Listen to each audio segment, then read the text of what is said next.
always one to intellect,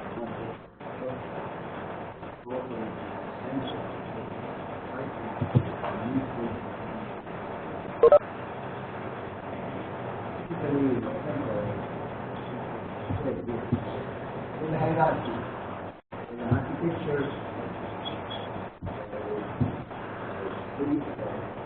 somebody so-called one person at the helm just chanting his heads out, and there are the visiting devotees. They will find the so-called spiritual service, show the ticket, go to the basement to have a breakfast. That's not the way the temple functions. Here, we believe in teaching, we believe in learning. Okay? So I say it's a highly decentralized, highly socialistic spiritualism. Everybody is expected to, obligated to participate in unison. That's the idea of this temple. It is more than a temple, it is a kind of a movement. It's a movement to get the public to realize the awareness of divinity. And those simple, small procedures which can get them one step nearer. Quite a lot of times I have heard people who come here, some of them, they even silently walked away, thinking that, hey, this temple is so procedural stricken by their methodology, it is too daunting. I don't think we can do this. So this is not for us. So probably spiritual process is not for us. But when I came to this temple initially, the first thing I realized is this temple broke all traditions that I have known. I come from a Vedic family. Though my ancestors did practice a lot of rituals and all that, by the time it came to me, it was so diluted that I hardly sit in front of the deity for a few minutes. Just now in the temple, in the sanctuary, I was telling somebody, I have been all my life a happy-go-lucky McDonald's, Burger King, Taco Bell kind of guy. That's it. But when I came here, certain other things changed. And one of the reasons why I became the way I became was the strictures that I was accustomed to seeing back home. Hey, no, you have to do it this way.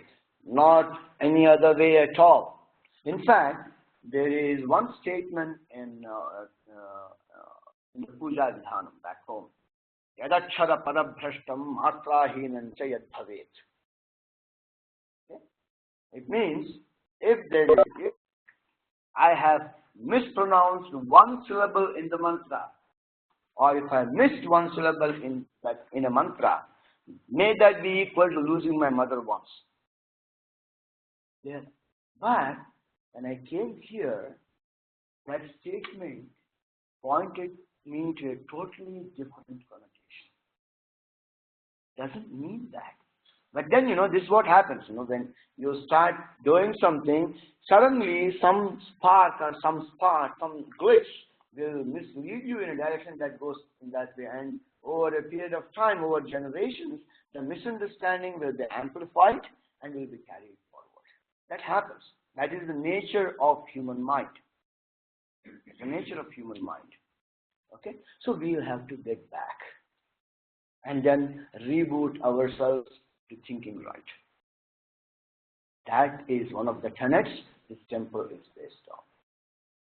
That's the reason I always said this temple broken a lot of the so-called traditions which we used to follow, or at least which we used to believe, or which we used to say, about which we were daunted.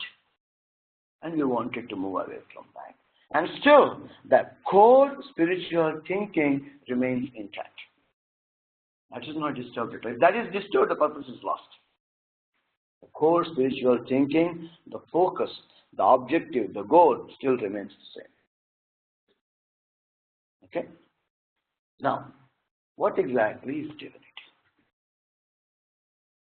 Quite a lot of people say, okay, I have read this book. I have read the entire book of Devi Paduka. I have read the entire Yajurvedam.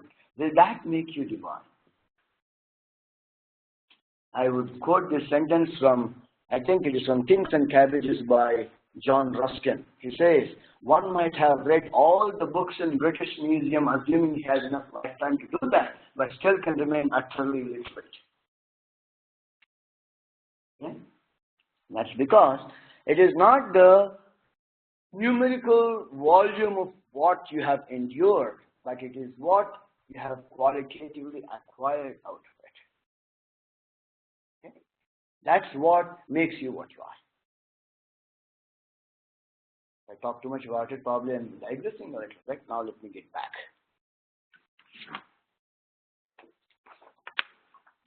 By the way, one word of introduction. My name is Shankar Narayan. I won't want you to raise your hand again for that. So my name is Shankar Narayan. Okay, I hail from Andhra Pradesh in India. Right here, I am. I'm a kind of an IT person. Okay, I deal with supply chain management, so to say. The reason I mention all this is this temple. Should not use the word run, but then, this temple is manned in a way by volunteers and volunteers and volunteers. There is no concept of a paid employee, and anybody who is working here in his own outside walk of life, he may be doing something else. He's an engineer. I'm an engineer. There are doctors. There are people from all walks, and there are people who are probably attenders or clerks or janitors outside. But they come here to work together in unison. I repeat the word in unison to get to the common goal of getting to know or getting to experience divinity.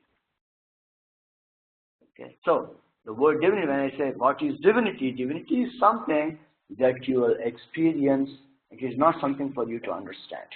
That's the reason I was talking about a book. Book is nothing but manufactured wood with some printing ink. Nothing more than that. What you realize out of it, that will be different from person to person to person. Because the understanding or the total experience typically happens in two phases. One is the phase of conception. The second is the phase of perception. Conception is a function of intellect. Okay? It says, okay, A plus B equals to C. But what that C is, the way you visualize, the C can be visualized in so many ways.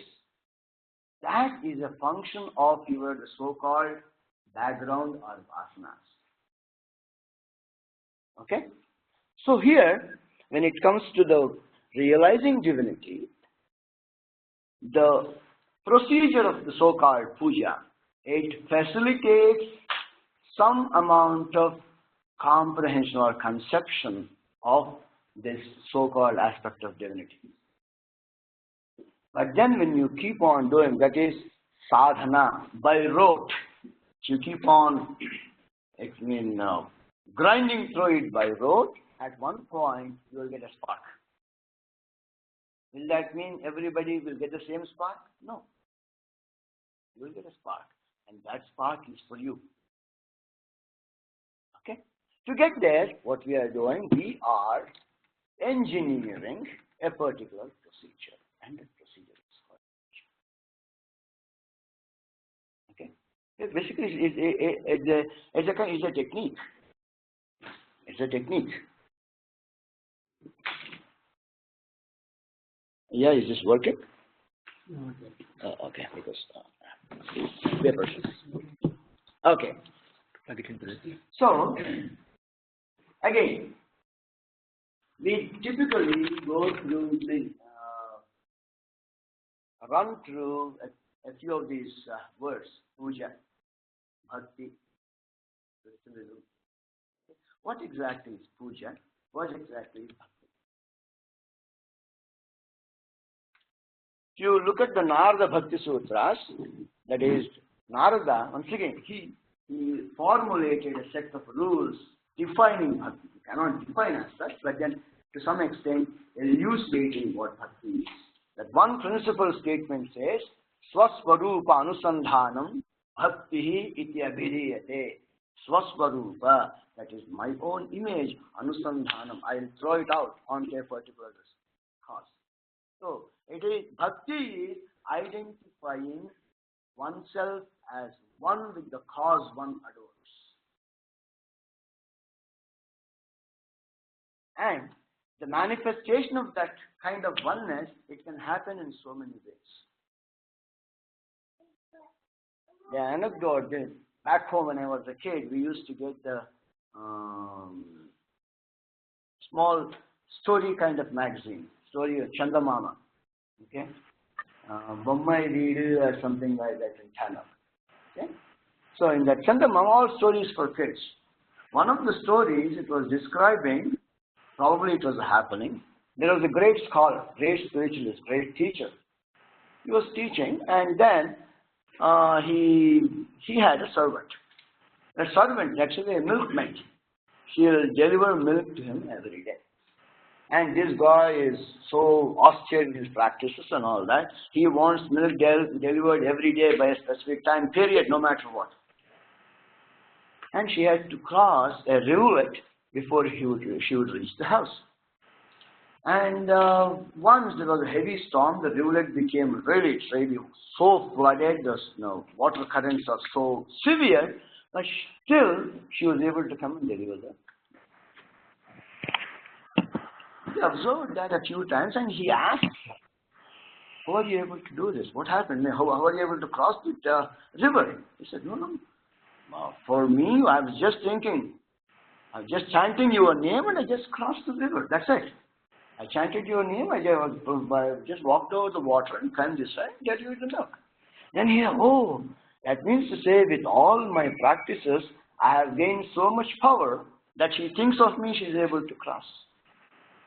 So saying, the next day he goes out, he sees that old quiet river, he thinks of his name and tries to cross and cross. Very exactly. She identified herself as one with the cause she adored. Whereas this one, the scholar, he differentiated himself from the rest of the environment. In one case it is bhakti, the total surrender. In the other case it is pure ego. Okay? Now, how exactly this puja is to perform to get to this point? My guru, he was speaking of, once again, his own experience. Back home, in Sri Lanka, in the vicinity of his house, there was a Murugan temple. Subramanya Swami or Shanmuga, Murugan, everything. Okay? He would see a farmer visiting that temple every week or so, very systematically. He does not know any puja. Do you know what his puja is? He comes to the temple, he takes out a big white sheet, not white sheet, some list, a paper with a long list. You are this kind of a fellow, you have 2 wells, you think this thing, my house, the roof is leaking, the plumber has not. Just keeps on reading out the complaint, what exactly you're so useless. He abuses Murugan A to Z, and then towards the end, he will do a namaskaram. I asked him, what is going on? He said, well, the guy practically believes in the person sitting there and listening to him. That is one type of surrender. And he will find his salvation in this direction. No doubt. But then again, is this bhakti renunciation? Did not necessarily. When MGR died, somebody set himself on fire. Okay? And definitely we have that. You call that bhakti? It is more infatuation. Bhakti tries to break those barriers between the you and the I. This one is okay. That is the objective. And all right. To get there, the procedure we follow is called puja. It can happen in so many ways. The other day in the temple I was telling, treat God the way you treat yourself. And God will treat you the way He treats Himself. Simple rule. Very simple rule. That's why they say God is extremely uncomplicated. It is we who create the complications. He is extremely uncomplicated. Simple. Very simple rules. So much so, just after that, when I went to our Indian stores, Namaste, one of the guys who came here, he accosted me and said, "Sir, I have a question." Okay, yeah. The other day you said, would you repeat that? I just repeated the statement. Yes, sir. I really like that statement. See, what happened yesterday afternoon, it was so sultry. I felt God would also be feeling very sultry. I went there and put a small fan in the sanctum. Then after that, he asked me, "Sir, would you please tell me how to do puja?" I said, "You are already doing the puja. What more do you want? You are already doing it." Okay? That's one way of doing puja. It's a technique. It's a technique of identifying one with that oneness. Tvam asi. I am that. It's a technique to identify. He identified that with a fan in the sanctum. Somebody else will identify, okay, he just keeps on serving food.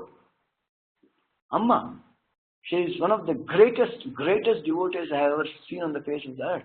If she come and regularly do puja, she may do some puja.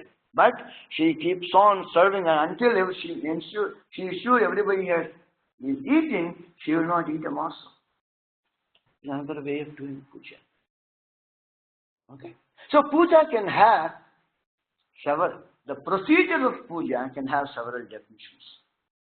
But the word puja itself has not only one definition. It is just a technique that lets you identify as one with the cause you adore. Simple. Okay? So saying,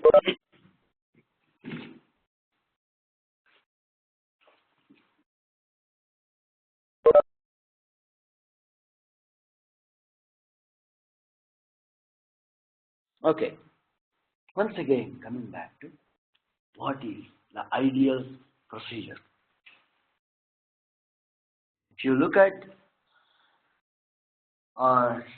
if you, this Ramana Giti or Upadesha Saram from Ramana Maharshi, Bhagavan Ramana Maharshi, that one, in fact, the way Upadesha Saram was written, some of he was just sitting in silence and people just started noting it down. His methodology is always silent. That's how he used to teach. So much so, when Bhagavan Ramana Maharshi was sitting, one of the devotees, a Western, she came there, she looks at him and says, "Sir, you say that the consciousness is one and not two. And if that is true, at this moment, you have to turn and look at it." He just turns and looks. Okay. Simple. So, Ramana Maharshi in his Upadesharam, he makes one statement. Kaya vang manah karyamuttamam pujanam japah chintanam kramat. Kaya, body. Walk, word, that is the speech. Manah, the mind. So out of these three, karyam, that means these performed by the body, the mouth, and the mind. Out of these three, which is the best? That means the puja performed by the body, by the word of mouth, by the mind. Which is the best? Then, pujanam japaha chintanam kramat. The order is pujanam. Puja will be the first one. Then japam, recitation of chintanam, that is just meditate upon them. In that order, the graduation goes on. So basically, puja is one of the lower orders which gets you to graduate to the next levels. Okay? But then, puja, when you are doing, at least the puja we are trying to talk about, there are two things. Number one, you are using your body to do certain things. You are also chanting. So, pujanam and japam are happening. But then japam means reiterating the same thing. Several iterations of it. When will that happen? If you are going to do this puja every day, at the same time, at the same place, sitting in the same direction, having the same focus, doing it for the same duration. Everything you maintain the same, then you are basically reiterating it. It becomes japam. When you keep on doing it at one point, you will become so silent, okay? Even without the noise, you will be doing the puja. That becomes chintanam. So basically, when you start this procedure, slowly you will graduate from one step to the next step. And finally, realize the infinite, what you call that, infinite oneness. So called Tattvamasi, Namaha. That is the object. Okay? So, coming to the puja procedure itself that is prescribed by scriptures and all that. What happened is these rishis, they are called drashtas. They are not authors. They are drashtas. What is an author? What is a writer? Nobody will say, they will say grandha karta. Karta means the one who did, that means the one who wrote. Grandha karta, the one who wrote a book. Nobody will say mantra karta. Because nobody writes a mantra. They will say mantra drashta. They will see the mantra. Okay? Vishwamitra is the seer. So probably it's a coincidence, the word seer can also mean the one who has seen. Seer of Gayatri. He did not write it, he just, some of the poetry just wrote something. No. He saw what effect the systematic conglomeration of those set of sounds will have an effect within and without. Okay? So that's so a set of drashtas got together and prepared a compilation of certain procedures. Say Sri Vidya. Procedure, how it can be performed, puja can be performed in Sri Vidya tradition, was compiled into the so-called Parashurama Kalpasutras. Yajurved, Rigvedam, Yajurvedam, Samavedam, Adharvana Ved, each Vedam describes how exactly you can perform it. And if you go to 64 tantras, each tantra will once again describe a different way to do the puja, and which is the correct way. You have a diesel engine, you have a gasoline engine, which is the correct engine? Both are correct. What suits you at that hour is the most correct thing for you. Right? Today, if you say, suppose, okay, yes, please. Yes, tantras, there are Chatushrashti tantras are there. What happened was, okay, tantra, okay, let me go back to the word. Probably I may be digressing for this is a very healthy digression. Okay. Tantra, the word tantra means, okay, technology. The pure translation of the word tantra into English, it would mean technology. And what is technology? Technology is a set of procedures and a set of apparatus engineered to harness one basic scientific principle to realize a benefit, discernible benefit for a common man. That is that. Okay. For example, this is the most grassroots level example I take for this one is light travels in straight lines. That is science. I'm a common man. I don't care how light travels. I don't know. I'm not a scientist. But what I want is I want privacy. Now, what has light traveling in straight line got to do with privacy? Then, a technologist comes into picture. He invents a technology called door. What is a door after all? It is probably a square or rectangle or circular lamina that can swivel around an axis, about an axis. So what he does, okay, here there is an apparatus called door and there is a procedure called swiveling it about the axis. So when he swivels that door to a particular angle, it obstructs the path of light and you got your privacy. So inside what nasty things you do, the other person will not know. Okay? That is in the same way, 64 tantras. There are 64 technologies. Typically, I won't vouch for every one of them. Typically, it is given or engineered and expounded by Bhairava, by Shiva to Parvati. That's where it is a Chatushtashya Tantraihi. So Shiva, he gives all those 64 technologies to Shakti. Parvati is saying that, oh, yes, I've written this. You can use this technology, you can use thermonuclear technology, you can use your internal combustion, or you can use external combustion, all kinds of things. But then she says, none of these can get my devotee to me. These technologies will give everything. It will give you prosperity, it will give you power, it will give you all accomplishments under the sun. But can he become one with me? No. So I want you to become one more. Then he comes up with the Sri Vidya Temple. 65th Tantra is Sri Vidya Temple. That exactly is Tantra. Did I answer your question? A kind of? More or less. Or did you have anything else in mind? Okay. No, did you have anything else in mind about it? Well, I thought tantras were part of the holy scriptures. Like I thought there were four. Yes, tantras are a part of those scriptures. That's right. It is given by Shiva to Parvati. Okay?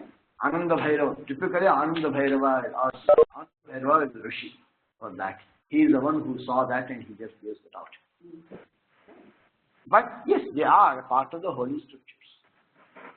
But then again, the pure meaning of it is this. And some of those tantras, they deal with very, very extreme left-handed path. They do.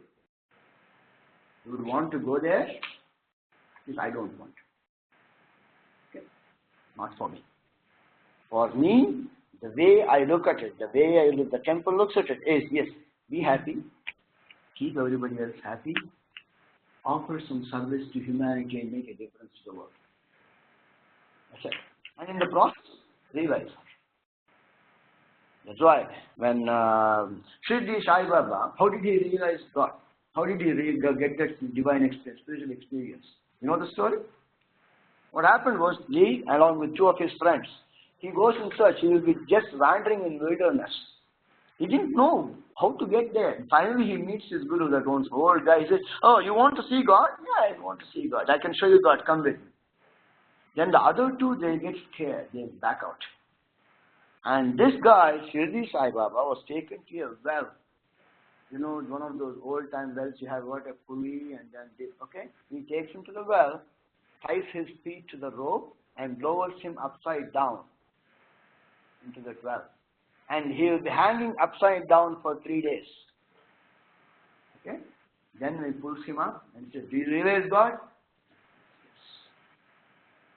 That is a procedure that is fit for him. If I am hung like that, I'll either die out of asphyxiation, or there will be an aneurysm that will break out and I'll get a paralysis stroke, or whatnot. I don't even want to imagine that. How about Lobozong Grandpa? Have you heard of Lobozong Grandpa? Lobozong Grandpa is a Buddhist monk. According to his own volition in one of the books, he says that the way he realized it is, he goes to this, once again, they practice Tara and all that. He will be taken somewhere into a cave. There will be a tombstone. On the tomb, he will be made to lie, and he will be given he called it butter lamp. Basically, it's a ghee lamp. They will place a ghee lamp on his chest and they will teach him a mantra. Okay, you keep reciting and they warn him, look, if you fail, you will not live to see your time. Watch out. That's why this is the problem with the He says, okay, fine, I don't care. So he keeps on repeating. At one point, he will feel the tombstone becoming so cold, it is deathly cold. And suddenly, immediately, he will see the violet pink light around him. And then suddenly, he will see himself going out of the body and droplets of light all around him. He will travel so many this and then finally, the entire reactions, the chain of reactions he experienced, he will experience them in the reverse order. Finally, he will realize he has come back into his body and that's all. When he sits up, those priests that had brought him there, he will hear them coming in. They will come and say, oh, okay, son, are you all right? Yeah. Do you know how long you have been here? No. You have been lying on the tombstone for the last 3 days. He was not even aware of the time. He got realization. That is probably fit for him, not for me. Can take that. For me, simply, once in a while, I should be able to eat in Taco Bell or probably go to Indian restaurant, okay? Even American restaurant. I really love some of those mashed potatoes. Okay? I have that. Come home, do some simple puja, namaskar. Then let us see what Mother has in store. That's how I look at life. Okay? Now, so saying, I would want to mention one particular shloka before I go. This is something that I chant every time before the beginning of Home. Vidya Sushritilut Krishtau, Rudraikadashini Shrutau, Tatra Panchakshari, Tasyam Siva Ityakshara Vidya Sushritilut Krishtau, Vidya of all the education, of all the knowledge. Sushruti, the Vedas, Utkrishtav, they are the greatest. Of all the types of knowledge you can acquire, the knowledge of Vedas is the greatest. Rudra Ekadashini Shrutau. In the Shrutis, Rudra Ekadashi is the essence. That is the 11-lettered mantra of Shiva. That is, Om Namah Shivaya, Ischa Namah Shivaya, Namah Shivaya, Ischa Namah Shivaya. That is 5 plus 1 plus 5, 11-lettered mantra. Okay? So, the 11-lettered mantra will form the crux or the essence of Vedas. Tatra Panchakshari, even out of the 11-lettered mantra, Panchakshari, Namah Shivaya, this 5-lettered mantra is the essence of that 11-lettered Rudra Ekadashi. And Tasyam, even in that one, Shiva is the Akshara. After that, even the 2 letters, Shiva. So the entire Vedas, Vedic knowledge, you can realize the essence of it by focusing on the Shiva. People who are devotees of Vishnu need not have to worry about Shivaya Vishnu Rupaya, Shiva Rupaya Vishnu. Shiva and Vishnu are there, one and the same. That's why they say, Gurus, they won't fight with each other because they know both the paths. It is the disciple, the Sishyas, oh, your Guru, my God is greater than your God. Right. It's all the same. It's all the same. Okay? So saying, when we look back into our scriptures, or be it Vedas, be it this, that, and all that, there are so many ways of doing puja. The generic procedures. Typically, we have Chatushrashti Upachara Puja. In Sri Vidya Temple, we practice that. That means Chatushrashti, 64. There are 64 steps in that puja. We will have so much. By the time we have finished 20 steps, I will feel hungry. After that, there is no puja. We are focusing more on my stomach rather than something. Right. Then, Shodasha Upachara Puja. 16 Upacharas. When I look at 16 Upacharas, typically I would feel as if, that's where I got that concept of treat God the way you treat yourself. What do you do when a guest comes to your house? First you invite the guest. So you send an invitation, the guest comes. What do you do first? Oh, hello, how are you? You wish him. Then what do? Wash your feet. Then wash your hands. Okay, you have really come in the hot sun. Or you want to drink something? Drink something. Okay. Sanni chapdacha, varunga, ukarunga. Okay. Why don't you go take a shower? Right? After shower is done, okay, now here are some clothes. Put on the clothes. And then you are a rich person, right?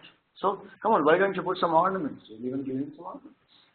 Then after that, okay, order podlama, send podlama. So we'll do all that. At least we'll do that to ourselves, right? Then what do you do after that? Then they will say, okay, oh, I know you are a great person. You talk something pleasant about that person. So you invite a guest, you are a useless fellow. Why are you going to? You won't say that. You will talk to him very pleasantly about what he is. Okay, you have accomplished this. Your parents should be really proud of you. How many children do you have? Okay, I'm sure your children are very happy under your care. You will say all these pleasant things. That is then Pushpa Puja. Then after that, what you do? Okay, now it's done. You give all the pleasantries. Then, okay, I'm cooking something and let me get you some tea. So teach him up a little bit, appetize him. But then you will say, okay, have some food. Have some. Another chapter, Pan Kodano. Then after that, okay, come. Very nice to meet you. Give him a hug. Then after that, okay, fine. Hug him. 1 minute. So treat God the way you treat yourself. Only thing is, the puja is written in Sanskrit. In fact, back home, we had a village priest. The guy doesn't know this thing. He said, he used to do that. See that. Eat this, eat that, drink that, drink this thing, this is dhupam, this thing, smell this. Well, he doesn't know. But does it mean it's not puja? It is. For him, it is. Okay? If you are aware of a little more systematic, that should be.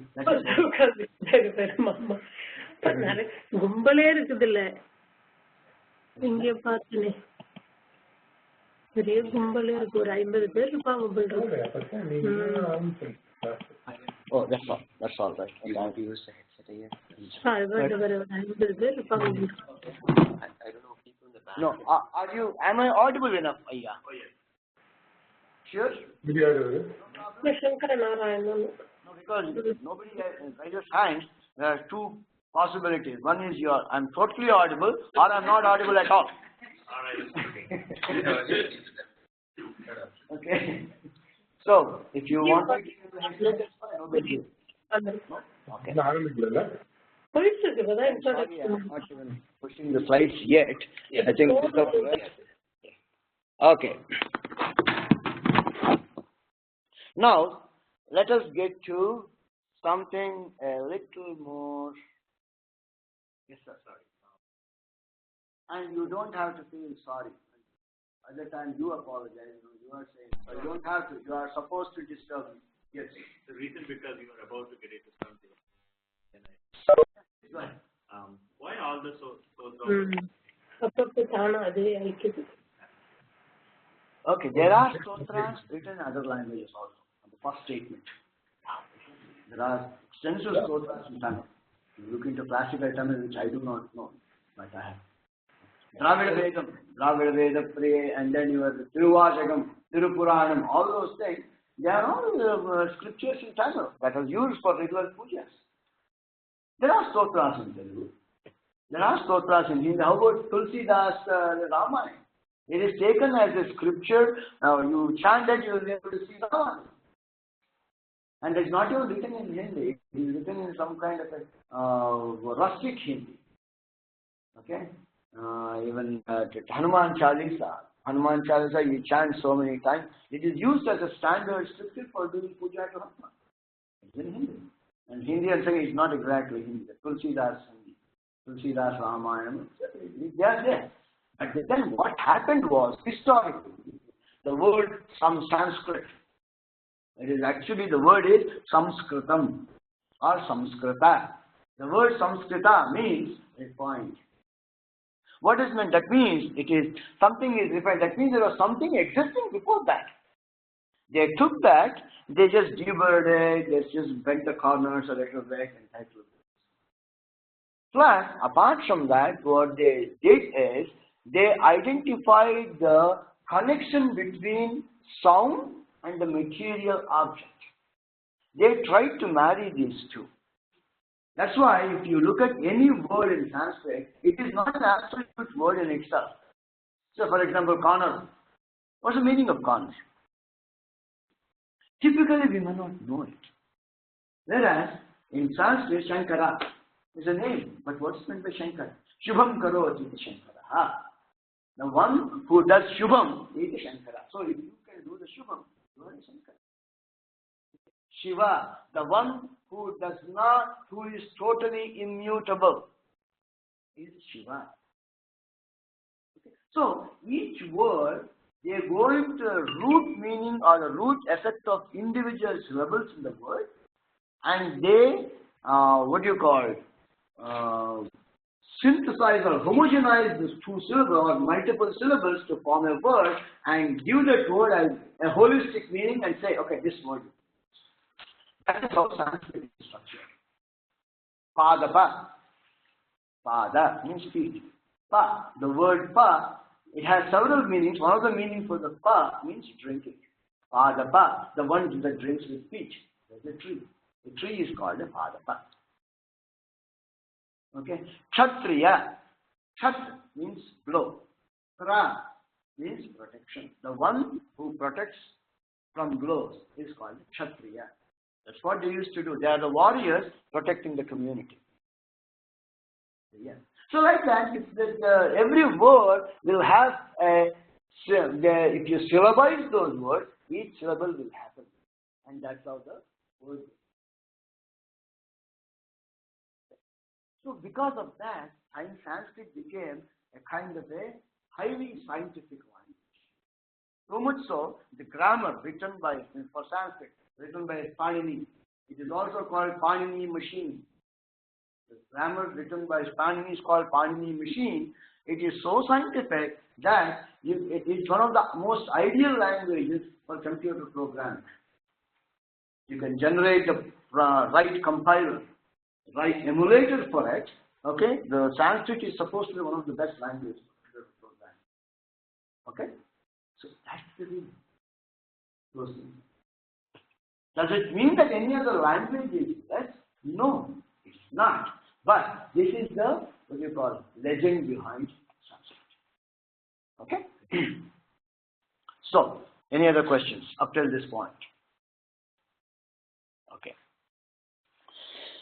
As I said, I spoke about, or we spoke about, the Chaturshashti. We made a mention of Chaturshashti. And Shodasha Upachara, okay, which involves 16 Upacharams, which I said involving somebody, treating him. So that entire treatment procedure, it will have 16 steps. That is called Shodasha Upachara. Then comes Pancha Upachara. It is something like this.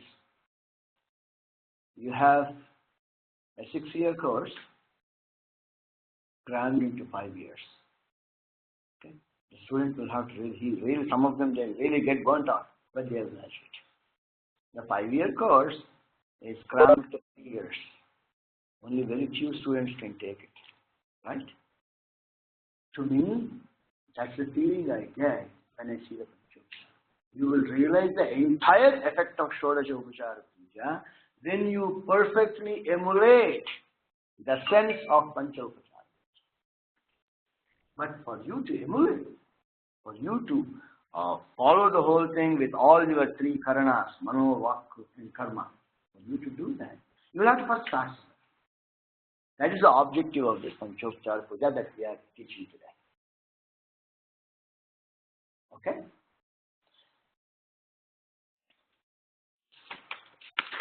Now, do you mind my bag? both of them. I'm sorry, but I forgot to get it this side.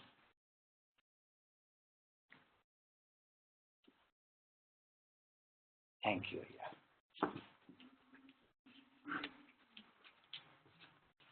I don't remember this part. Look here. Sit here. This helps sometimes.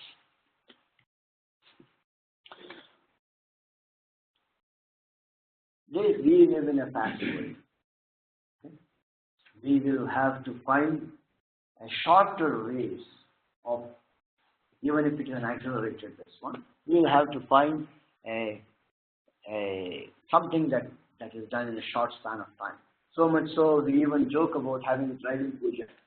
You buy the restaurant, by the time you come the other side, you will get the prasadam. Okay? And you shouldn't be as bad as that. Okay? But we have to be the modern person. We do not have that kind of time. That's why if you look at the Krita Yugam, they say 1,000-year home is Yagdam. Okay, but when you come to this Kali Yugam, you cannot concentrate for 5 minutes. It's not easy. Because you will have so many things. You will have to get into the bath, go somewhere, extend, and the boss will be yelling at you. You have to do that thing, and then come back fully tired to death, and then you have to do the puja. Come on. Come home and spend another 3 hours doing the puja. Only some can do it. Some have the endurance. Everybody cannot do it. Right? So for that, this Pancha Upachara Puja is one of the solutions for it. The second thing is the learning curve. So easy. How long does it take to do 5 steps? So easy. I mean, quite a lot of these things you will be able to do it in what? 2 minutes? And if you do not have 2 minutes to think about God, I don't think you have time for it. Life is not worth it. 2 minutes. Right? Okay. So saying, the puja, typically for you to do the puja, you have to choose a place. And Sukhasanam, that is called Sukhasanam. Correct, Ayya? Please sit that way. No. That's needed. That is called Sukhasanam. Okay? If you sit like that, you will not feel the cramps in your knees. You will not feel the cramps in your butt. Okay? But you don't have to sit that way all the time. So you will have to find the most comfortable posture. See, that is Sukhasana. Okay? Most comfortable posture. Because without the posture, if your own body keeps bothering you when you want to focus, you can't focus. If you are not focusing, the purpose of puja is defeated. So you have to find a comfortable place. You cannot have a place where just right on the outside, a 10,000 watt, this thing is blowing jazz or something like that. Okay? I want to dance with somebody, something like outside, funky tom. Okay? And then inside, doesn't work. You have to have the right kind of movements. So, make all that ready. When you do that particular part is called Purva Angam. Okay, that part is called Purva. Purva means before. Angam means limb or part. The part before. For where you will prepare your environment. To prepare your environment, what do you need? You need so many tools. Okay?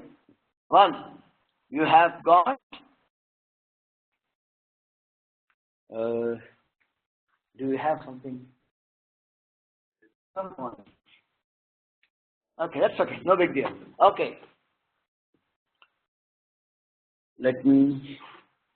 Is it okay? Oh, okay.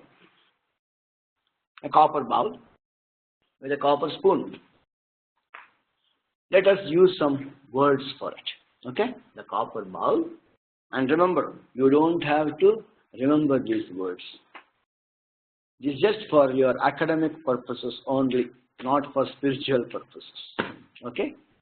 A copper bowl. It is called Achamana Patra. Yes. Pardon? Camera?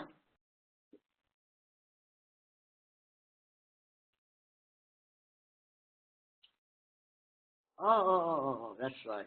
Oh, that makes sense. Makes sense. Excellent. Excellent. Do you want to do this now or do you do that? Oh, that also makes sense. Okay. We have to say here. Yeah, you can. Yeah. Yes. So maybe like while he's speaking, you can have a few folks come and assemble some puja sets. So Yes. want to do that? Yeah. Maybe if you can, how many sets do we have? Like 10, I think. So we can have, maybe 10 of you can come up. And while he's speaking, you can also assemble these puja sets. Those of you who don't already know. Yeah, that is preferably for people who do not know, not people who have been associated with this one for a long time and doing Sri Chakra Puja and all that. Okay. Okay. So, the first tool, apart from the asanam, is this copper bowl with the spoon. The copper bowl is called the Achamana Patra and the spoon is called the Uddharina. Some people say Uddharani. All the same. Okay? And the next tool is once again, this is called the Panchapatra. This is called a Panchapatra. Okay? And then a Uddharina. Typically, Panchapatram is made of brass, or if you like the idea, you can have it in silver. And if you like the idea even further, you can have it in gold too. Nothing wrong.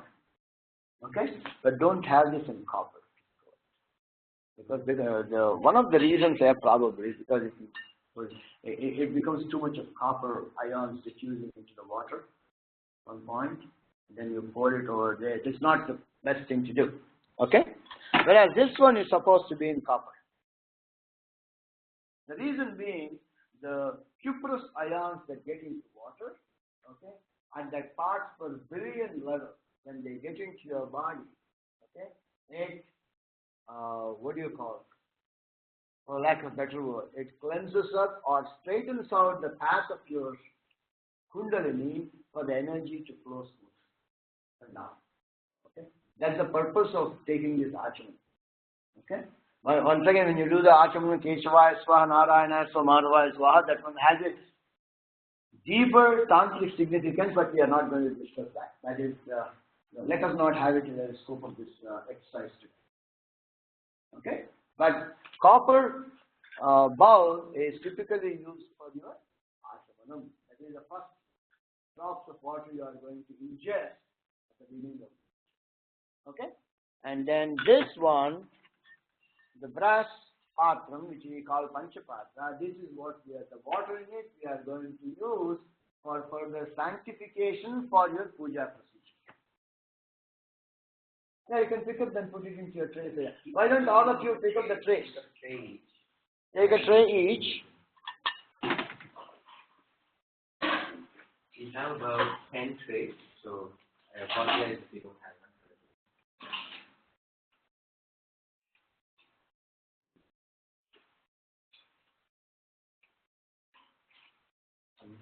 one. Okay? The copper bowl is the spoon, and then the brass bowl is the spoon. Okay? Then, we have a bowl containing some rice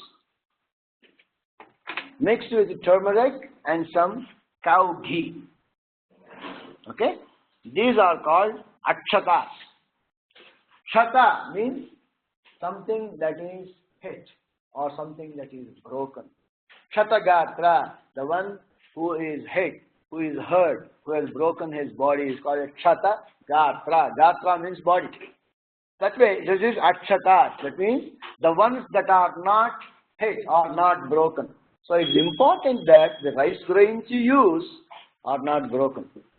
That's why we tend to use basmati. Basmati rice, they won't break as much as the other rice grains, other types of rice grains that break. Okay? These are called akshatas. Okay? Then the next one,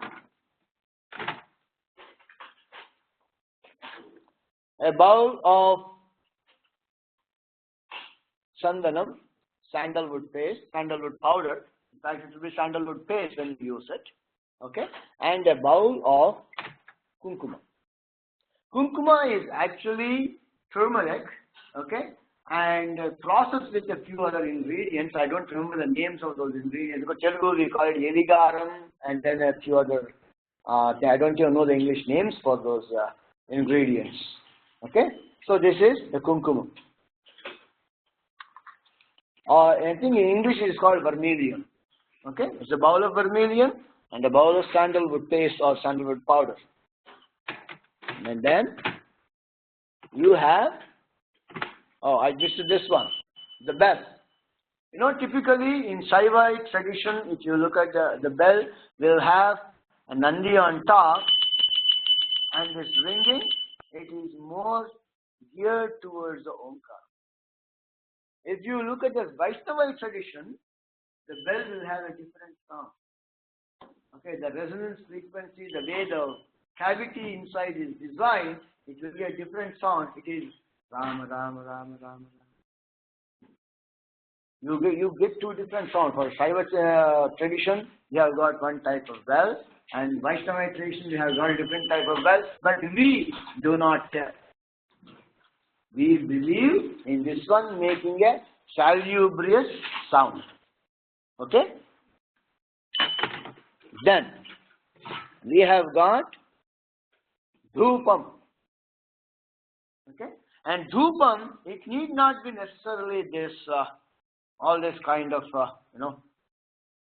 there are sticks available, incense sticks. This is nothing but incense. This is just a tool to handle this burning incense. Okay? If you have incense sticks, that is just as good. Okay? And we have got deepam, a source of light. Typically, once you light this, okay, you are supposed to use this source of light for every other procedure that needs light. Particularly in the case of Panchopachara Puja, you will use that only once after this. That is for the Karpura Niraj. Okay? And lastly, we have got, there is a tool for offering the final arati, or basically the camphor light. Okay? Why do we do all this? Yes, Do we need to do that, the last one, for because usually at home, because we try to avoid fire? No, it won't be so much of a fire. Thing is, after you do it, this is where the connotation comes in. After you do it, once the moment the purpose is over, it is no more than just any fire. Blow it, not blow it with your mouth, extinguish. Only until that moment you offer, you accept that energy. Once that is done, it is just some camphor and paraffin wax burn. Extinguish. Then you don't have the issue. But then if you become, that's why, if you become so infatuated, you take this much of camphor and burn it, well, you have lost $250,000 on your house. Okay? That's not what you want. Okay? So, why do we do this? Why this camphor? Why this dhupam? Out of this Panchopachara Puja, what are these upacharas? What am I going to do? Why do I have to do this? That one, the reference is given here.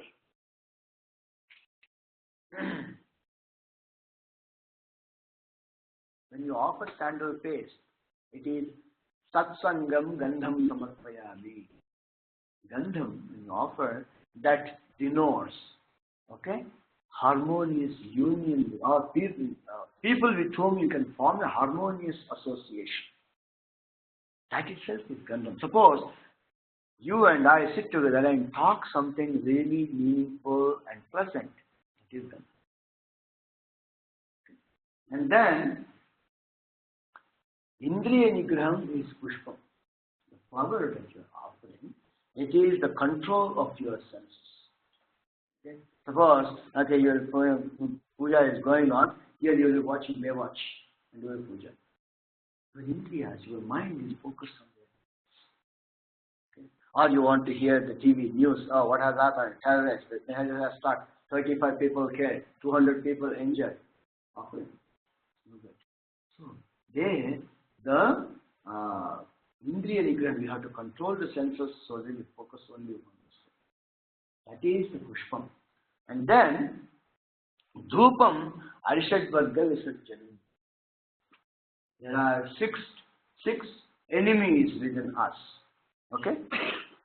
Enemies, there are 6 enemies within each one of us. Kama, Krodha, Lobha, Moha, Mada, Matsarya. Kama is a passionate desire. I want. So much so you are so, that's where the infatuation comes. You want something so much, you are prepared to destroy anything for it, including yourself. Okay? Kama. Krodha. It leads to Krodha. Krodha means anger. That too is not just, hey, shut. That's not anger. There's so much of anger, it just comes right from the deep, from bottom of your navel. People get angry like that. When you become so angry, you will lose your senses. Now, Krodha. Lobham. Lobham means, it's called miserliness. Okay? I have $10. I can give 5 because I need 5. I can give 5, but I'll give only 50 cents. Why? It's mine. Yeah, you have to have some amount of mindness. But if that mindness becomes miserliness, okay. So that one, so when you say dhupam, you are going to let back everything that is holding you back. That is dhupam. And then Naivedya. There should be, Naivedya. What is Naivedya? Shiva Shakti Samarasyam. Naivedyam is the awareness of the union of the yin and yang, the he and the she, the duality, the one and the two. When they are united, that means I and you. When the unison takes place, when the unison takes place, that experience you get, that experience is extremely sweet. Extremely sweet. That experience you get, that is the Naivedya. That's why Naivedya, when you offer, why do you give all sweet stuff? It is that you realize that sweetness, if you are trying to represent that sweetness, you realize inside with that external sweetness. But otherwise, that is what you are supposed to offer. Okay? And Sarvatatvatmane Dhupam Nirajanam. Nirajanam is Kalatmane Manolayam. Manolayam. What is Manolayam? Honestly, mind destroyed. Over. That means I am not there. There is only one entity that exists. That is a combination of you and I. There is no separate you and I exist. Just oneness. And that oneness is what this Namaskaram is. That's why towards the end, Karpurya Namaskaram, Namaha, I am that. So that's why I said, if you have to emulate these things in the Panchavikara Puja, just for a short this one, it's really accelerated course. But for you to get there, you will start with the basic set of physical steps. Got it? Okay? So, getting back here, we have the bowl for Achamanyam, a bowl for offering the water for puja, a bell, akshatas, sandal powder or sandal paste, vermilion, and then there is a Naivedya Patram, that is when you want to offer Naivedya Patram may not be here, Naivedya Patram, and then Dhupam, Deepam, Nirajam. Typically these are things that yeah, okay, this is for one small bowl, small tray for Naivedya. Naivedyam, what is Naivedyam? The word Naivedyam comes from the root word Nivedana. Yes. Yamani said that 6 enemies come Lobha, Moha. Okay, I forgot. Okay, I lost my track. Sorry about it. Okay, Lobha, Moha. Moha means lust. Okay, Moha. Lust need not be just the physical bodily thing. You lust for certain things. You know what I mean. You just want. That's once again is a kind of akin to that desire. Okay, but it is much more deeper and much more subtle. Okay, so Lobha, Moha, Madam. Madam means ego, arrogance.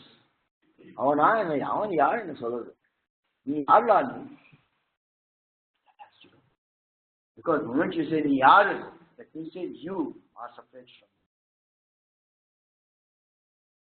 me. Who are you to tell me? What the heck? I have done my PhD. God, after all, you are not your high school dropout. Who are you to tell me? Typically, I have. That's why, to highlight that contrast, I am a 4-year university graduate. My guru, he holds 2 masters and a PhD in architecture. His guru, he is a top-notch nuclear scientist, one of the first to build a solid-state computer during his time. And his guru never went to school. Extremes. But all of them have seen her. All of them, not me. All of them. Okay? So, that ahankaram, that madam, that arrogance, that has to be. Kama, krodha, lobha, moha, mada, matsaryam. Matsaryam means jealousy. I want to reach Devi's feet. Fair enough. He wants to reach Devi's feet. Fair enough. I want to reach Devi's feet sooner than that fellow. That is all. I don't want to let him reach Devi's feet. Let me reach first. Jealousy comes in. Yes, he's already reaching it. So these are they are called Arishad Vargas. Okay? Shat means 6. Ari means, what is Ari in Tamil? Lion, right? Ari is lion or something, right? Something, Aya was Ari. Yeah, lion, yeah. Okay. But here Ari means enemy. Ari, Shat, Vargam. Vargam means group. So the 6 groups, the enemies can be categorized into 6 groups. They fall into one of these 6 types. Arishad Vargas. This you have to. Okay? Anyway, now, coming to this tools, we have mentioned the tools. Then, I told you we will have to have a place to sit. Clean place. Typically, what you will do, you will have a silk cloth, cotton cloth. But people say cotton is not the best thing to have as an asana. Okay, it seems it inhibits prosperity. Probably for sannyasis, that's a good thing. Or it is what a matted grass or some darbhasanam we call it. Darbhasanam is very good. Or you can have a wooden plank for the asanam. Or if you are a little fancy, deer skin. You can have a lion skin, but each of these skin, the more that's why you become infatuated with these things. These will have different connotations, and you may not want to go that far when you are starting off. Best have a wooden plank or a mat. Sit on it. That's good enough. That's the best choice. Okay. Then, so you sit on that one. You will have these tools with you. You will start. See, only 5 upacharas. I think, yeah, am I on track regarding the time? Yes, okay, the person. The introduction really took. Yeah. So, that's what happens in Sri Chakra Puja. We do all the whole thing with the last part Sri Chakra Puja. It will be done. Anyway, so. This is how the lamp, and you will have some flowers. Now, we spoke about the infrastructure. We did not speak about the consumables. Right? Consumables will be the sandal paste, the vermilion, the akshatas, and some pieces of camphor. Okay? And some flowers, water, and lastly, the fruits, or whatever you want to offer as naivedya, offering to the god. Some form of food. Okay? Typically vegetarian. Non-vegetarian food is, in our parlance, is better not offered. So it brings in way too much of rajasic intensity. Okay, you will end up, no, that's the same thing. As you treat him, the way he treats you back. Okay, so if you want to just, suppose you are a warrior going to a restaurant, probably you have to offer something of that. Okay, if you are just going, okay, offer it. Yeah. That, because at that time you don't want to go into a battlefield, the fellow putting gun at your head and say, no, Omkaram means, he'll just put a bullet in your head. That's it. It's not the way. Anyway, so some fruits or some cooked foods, nice cooked food with nice aroma to it, okay, something that you relish, okay, offer that as nice.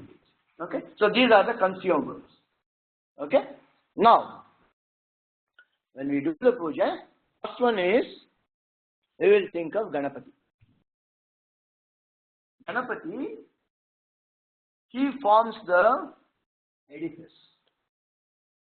That's why he is a personification of the solid state in the physical realm. Okay? So we will have to think of the Ganapati so that our edifice remains strong when we do the puja further. How do we do it? Shuklam Baradharam Vishnum Shashivardham Chaturbhujam Prasannavadanam Dhyayet Sarva Vidhnopashantaye. Simple sloka. There are so many slokas for Ganapati. You can pick up the one that is your choices. I simply like to chant Srikanto Matulo Yutyajanani Sarvamangala Janaka Shankaro Deva Tam Vande Kunjaradanam Gajananam Bhutaganadidevitam Kapitta Jambu Palakasara Bhajitam Umastam Shoka Vinashakaranam Namami Vigneshwara Pada Pankajam. Anyone? It's your choice. Basically, the idea is you visualize the murti, the idol or the shape of that. Vakradunda Mahakaya Suryakoti Samaprabha Nirvignam Guru Medeva Sarva Sadhyeshu Sarvada. So you think of Ganapati. Then, after that, Achamanam. So Achamanam, the way you do it, you take a spoonful of water from the copper bowl with your left hand, pour it into your right hand, and your palm, the right palm, some people put it this way. Typically, it is basically one finger beneath the other. The forefinger at the top, the middle finger right a little beneath that, and the ring finger a little beneath that, and the little finger a little beneath that. And the thumb will be just closing in from the other side. So what happens is you are forming a small cup. This shape would represent approximately the ear of a cow. Okay? It is called Gokaranam. Okay? So normally anything that is emanating from a cow is equal to Ganga.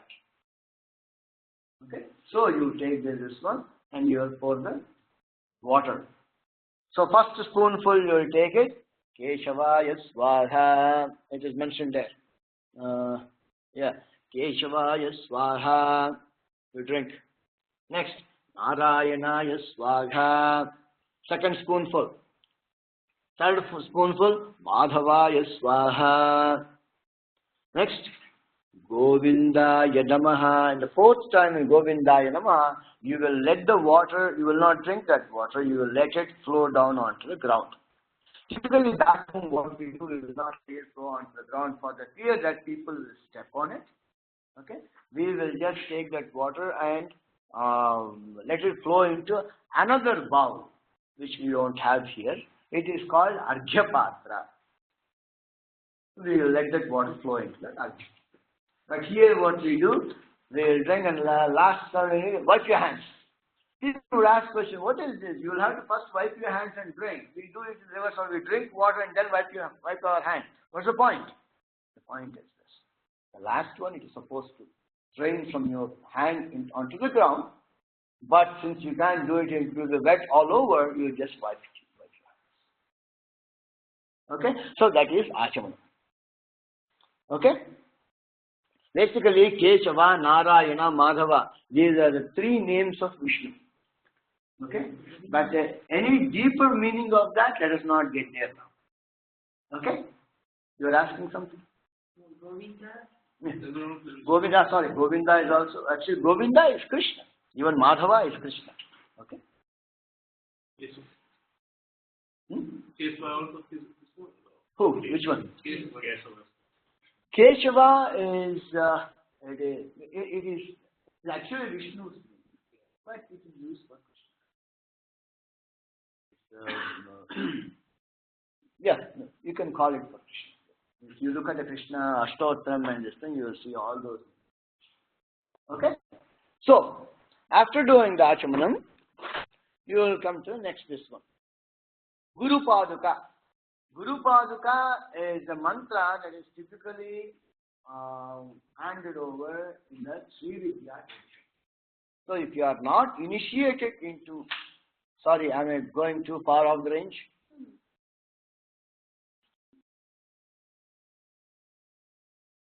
Okay? Good enough? Okay. So, Guru Paduka, it is, the mantra is given in Sri Vidya tradition. Typically, the Guru Paduka, Hamsa Shiva Soham Hamsaha. When that is given, this particular mudra is taught to them, Ravi Mudra. But if you are not in the Sri Vidya tradition, or Sri Vidya initiation has not happened, then you would just say, Gung Gurubhyo Namaha. That's it. Okay? Or Guru Brahma, Guru Vishnu, Guru Devo Maheshwara, Guru Sakshat Parabrahma, Tasmai Shri Gurave Namaha. Guru is the Brahma, Vishnu and Siva. So to that Guru, I am doing my Namaskar. Gurave Namaha. So first you thought of Ganapati, then you thought of Guru. Okay? And all this is a part of Purva Angam. That is, this is the part that is before the actual puja. Okay? Then after that, Bhumi Puja. You are sitting on the ground, you are allowed to pay respects to her. That's why here in the Hindu parlance, what happens is, everything you deify. Everything you deify. Ground, hey God, you are the God. Water, you are the God. Water in the copper bowl, that's God. Okay? So everything is God. Deify it. Then you go. So earlier what you said, the thought or the bhumi, we saw Ganapati, deified. Then after that what? Guru is God. Then after that what? We will say the ground. Ganapati is the personification of the entire solid state across the multiple universes. But the place where you are sitting, that is the ground. Do namaskar. That's also God. Bhuma Devya Namaha. Basically, you are trying to see divinity in every aspect that you are encountering or associating. That's the idea here. Okay? Bhuma Devya Namaha. Touch the ground and do namaskar. Then after that, Danta Puja, the audition. Okay? Iti Ghantanadam Krutva. Now, if you see our temple, when we do procedures on our temple, we will have much longer mantras. Okay? But those things, you are basically building a wrapper around the essence. Why do you do that? Well, the temple has got a larger purpose than your personal response. Okay? when you do at home, try to keep it simple. And at one point, you yourself will say, hey, I have to go to the next step. Build the wrapper yourself. No big deal. And if you want to know about the wrappers, come back to the temple. We will tell you more. But right now, we will start at the bare bones, grassroots level. Another reason is, the more complicated we make things and more the lengthy it is, the more reasons you will have to skip it. That is human nature. That is human nature. So, let us not skip it. Just bare bones thing, you keep doing it again and again and again, ruminating on the essential meaning behind the steps. Okay?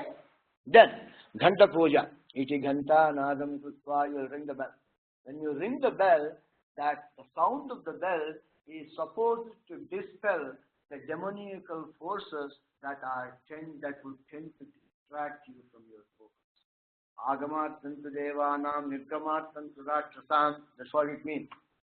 For the divine forces to come in and the demoniacal forces to exit. Ghanta Nadam Krutva, may ring the bell. Okay? No, he's a divine guy. Don't. Okay? Next. After that, Deepam. You will light the lamp. Okay? Deepadevyai namaha, Deepalakshmiyai namaha. You once again see, you lighted the lamp, you call it a deity. Deepadevyai namaha. It's okay. They want to light it, they can light it, but yeah, why don't you try lighting the lamp? But how about the time factor? Is it okay? Yes. Yeah. Okay. So, Deepam, she is considered an aspect of Lakshmi. Deepa Lakshmi, they call it. And there is a mudra also for it. This is. Or some people say Chin Mudra. That's why it's called Chitkala Deepam Darichayami. So, this is the Deepa Mudra. Ring finger and the thumb. Rest of the finger should remain straight and tight. Straight and tight. Yes. And then the other one. See, it is something like this lamp. Yeah. If you look at those, so this lamp. It's like this.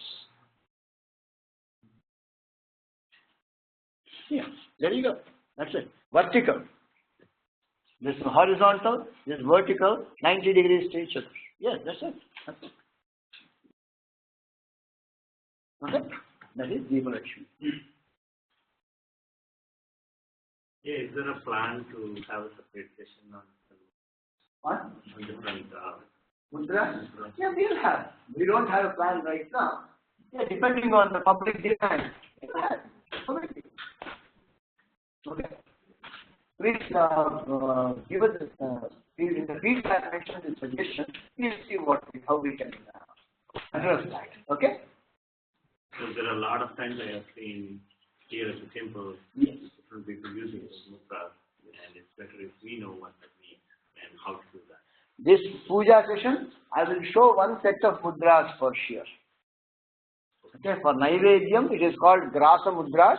I will show you Grasa Mudras. Try to learn. Okay? So, Deepa Devyai Namaha, Deepa. So, you have lit the lamp and called it a god. Deepa Lakshmi. Then, after that, Kalasha Puja. So, Kalasha Puja, the way it happens, this I think you will have, there's a procedural issue here that you have to be aware of. You separate your four fingers, you join your forefinger and the middle finger into one, and the ring finger and the little finger into one. Okay? The right hand. The right hand. Okay? Then from your left hand, you pick up the brass ball. The brass ball. Yes. The one. Yes. Okay? And you have a spoon in it? Please. Okay. Now you have to hold the spoon between the two and close it. Yes. And close it. Close the bowl. Yes. Okay? Yes, yeah, the way I understand it, the way I perceive it here, okay, this often I speak of this. When you place the palms facing the sky for a few moments and slowly bring the palms towards each other and pull them apart, you will feel a band of energy between the two hands. Okay? It is that energy when you are cupping the bowl, it is that energy you are just capturing over there. That energy is emanating from your own life forces. Okay? And you do that and you say, Kalasha Devatabhyo Namaha, and Kalasha Devatas, these in, what is that? Yeah. Oh, any question there? Yeah. Can Guru Puja be done? Yes, Yes, of course. We'll get to that after Ganapati. We'll get there, but right now the answer is of course. Okay.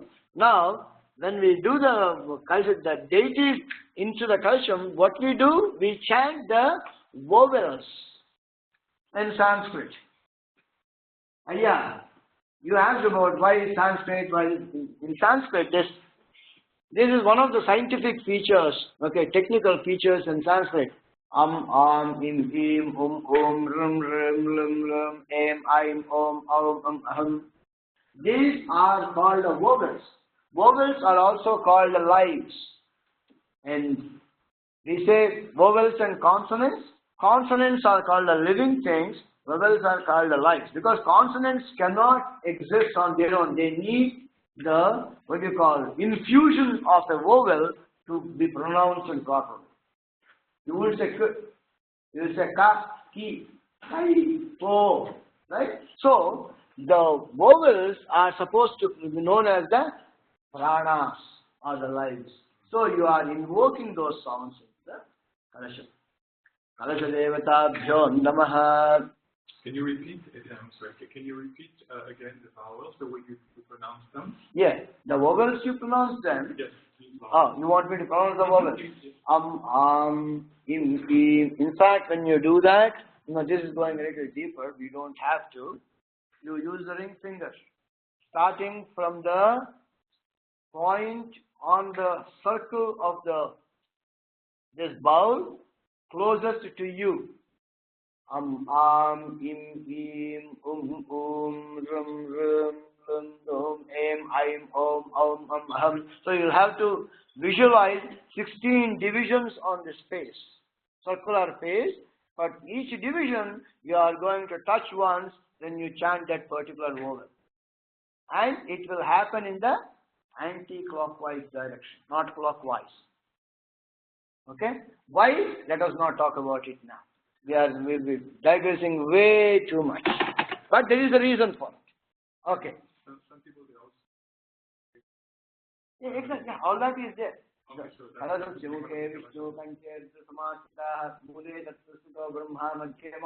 But basically what it says is, in the face of the kalsham, one particular deity is sitting. In the middle, another deity is sitting. And yet at the bottom, some other deity is sitting. In the water, may all the rivers reside. So instead of that, that's why I said for the starters, we are going to say Kalasha Devatabhyo. May all the deities in the Kalasham, may I do namaskaram to it. And where all those deities are emanating basically from im, im, rum, and the life energy that I have accumulated in my heart. Okay? So, after this, now Ganapati Puja starts. Okay? So till now this is called a Purvangam. We did the part before the puja.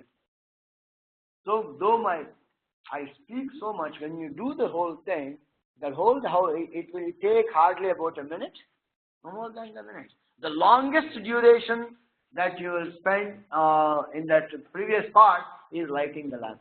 Because you have to light a matchstick, wait until the flame catches up.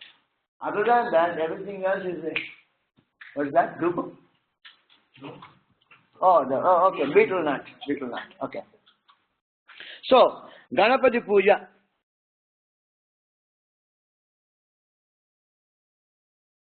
Jnanam. Hold the flower close to your heart. Okay, the way you hold the flower. Do you have a flower? Here? No, that's fine. Do you have a flower? Then open that. No, that one. No problem. There you go. Translate the flowers. Okay. If you are already into this Shikhanda and all that, we don't have to teach you because you already are into this. But otherwise, the best way of holding the flower is with your thumb, middle finger, and ring finger. And then hold the flower close to your heart. That means you are holding it close to your heart chakra. Okay? Yeah. Hold it close to your heart. Okay? And then Gam Ganapataye Namaha. Once you hold the flower, Gam Ganapataye Namaha. Ganapatim Avahayami. Now, Ganapatim Avahayami is a statement. That means, may I invoke Ganapati. If you are in a real haste, you don't have to chant it. Gam Ganapataye Namaha. Place the flower at the junction of Ganapati. Okay? Gam Ganapataye Namaha. Then after that, for Ganapati we are going to do Panchopachara Puja. From here it happens. Yes. Yeah. During winter season, it's hard to get flowers. Pardon? During winter season, hard to get flowers. What all? Akshadan Samatpa. Oh, Akshadas. Akshadas is always a substitute for everything. Okay? We don't have Akshadas.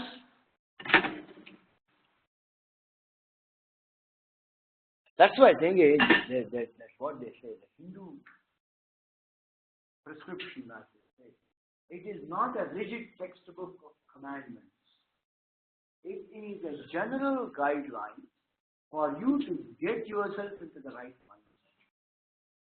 Once you are there, what you offer, this becomes physical stuff. This is the physical stuff. You have flowers, you offer flowers. That's why they say, Patram, Pushpam, Phalam, Toyam. Patram, leaf. Pushpam, flower. Phalam, fruit. Toyam, water.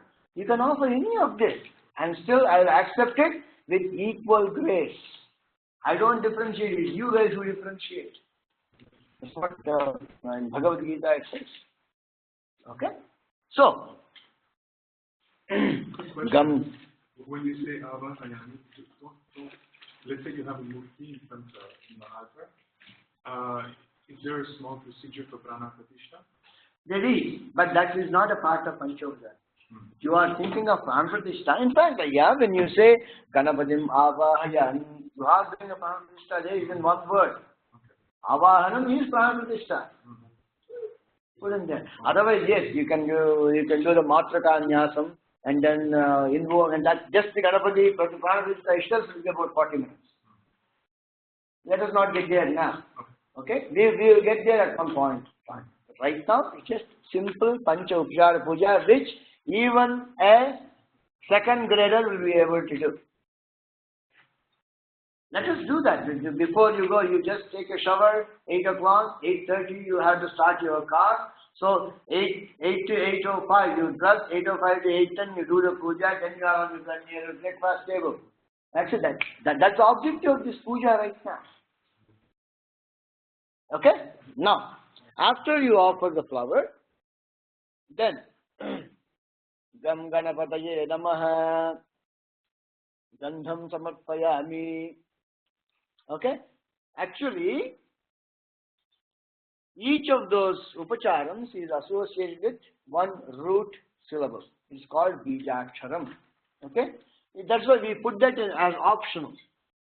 It doesn't take you more than another 2 seconds to chant, right? But still, Lam Prithvi Tattvatmane Gandham Samarpayami. Lam is Prithvi. Ham, Akasham. Then another thing is there are the syllables that we are chanting. Lam, Hum, Yam, Ram, Vam, Sam. Lam is the base of the spine. When you say Lam, focus on the base of your spine. Lam. Then Hum, Akasham. Focus on your Vishuddhi. Throat. Yam, Focus at your heart, body. Okay? And Vishuddhi is deep space. Heart is the general ambience around. Okay? Ram is the navel. That is where you burn things out. The stomach. That's where you just digest everything. Ram, Agni Tattvat, Panaya, Tejas Tattvat, Pane, Manipura Chakram. Okay? Then, Vam. Vam is actually the genital area. That is the area of the zone of procreation. That's where you are the Amritam. You are supposed to offer but then that is a tantric response. But then you are going to focus at what is called the water principle. Okay? Vam, Amritatvat, Tane, then Sam is the Manas, mind. That comes at the Ajna Chakra. So those are the areas we will focus when you do this, when you do the Panchopachara Puja. That's why Panchopachara Puja, when you have to emulate that sense, you have to really go deep and deep. It's a highly accelerated program. When you do it mentally, that's where you're using. No. This is something else. This is called the Nyasam. Nyasam, we are not discussing Nyasam here at all. Okay? Nyasam is it's a different thing. Let us not get there. Okay? So, Lam Prithvi Tattvat Mane Gandham Samarpayami. Okay? You have offered Gandham.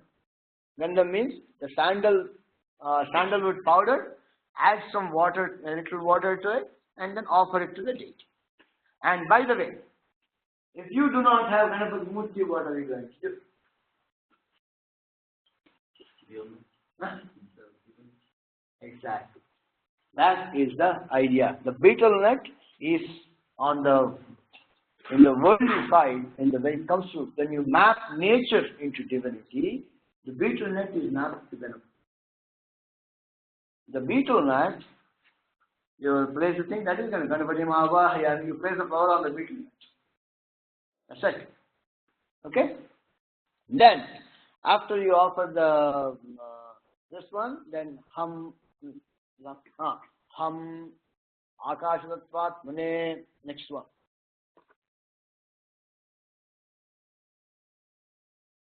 Pushpam Samarpayami or Akshadan Samarpayami. Okay? And when you say Ham, you may focus at the throat chakra. That's Vishuddhi. Okay? Lam, base of the spine. Ham, throat. Next. Yam, it is the air. Space means ether. From ether to air. Okay? Air. And once again, sorry.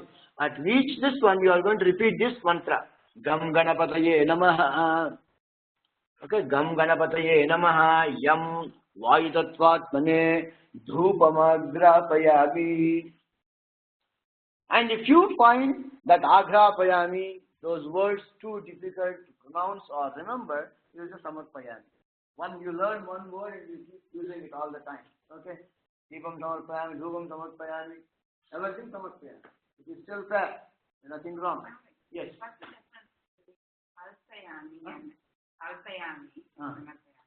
Kalpayami means you are imagining. Samarpayami means you are offering. Okay. That's it. Next.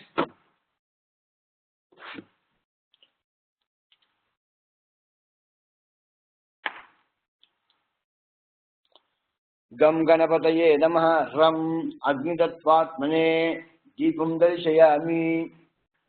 Ram means Manipura Chakram. So basically, you start from the Mooladharam, jump to Vishuddhi. From here slowly you will come down chakra by chakra, and finally you jump back to the Manas. That is the objective behind doing the Panchopachara Puja. That's why they say, even gods, if they have to get salvation, they have to come down to earth. That's why they come down to earth to do the penance, so that they will once again jump back. They will be catapulted to the next high level. Okay? So, Deepam, Ram Agni Tattvat, Gam Ganapataye Namaha, Ram Agni Tattvat, Mane, Deepam Darshayami. Next, Naivedyam. Vam Amrita Tattvat, Mane, Here I am not reading this explanation. I think you already have that. Any questions on those explanations? Please raise your hand immediately. What I am not understanding is the kids are not asking any questions.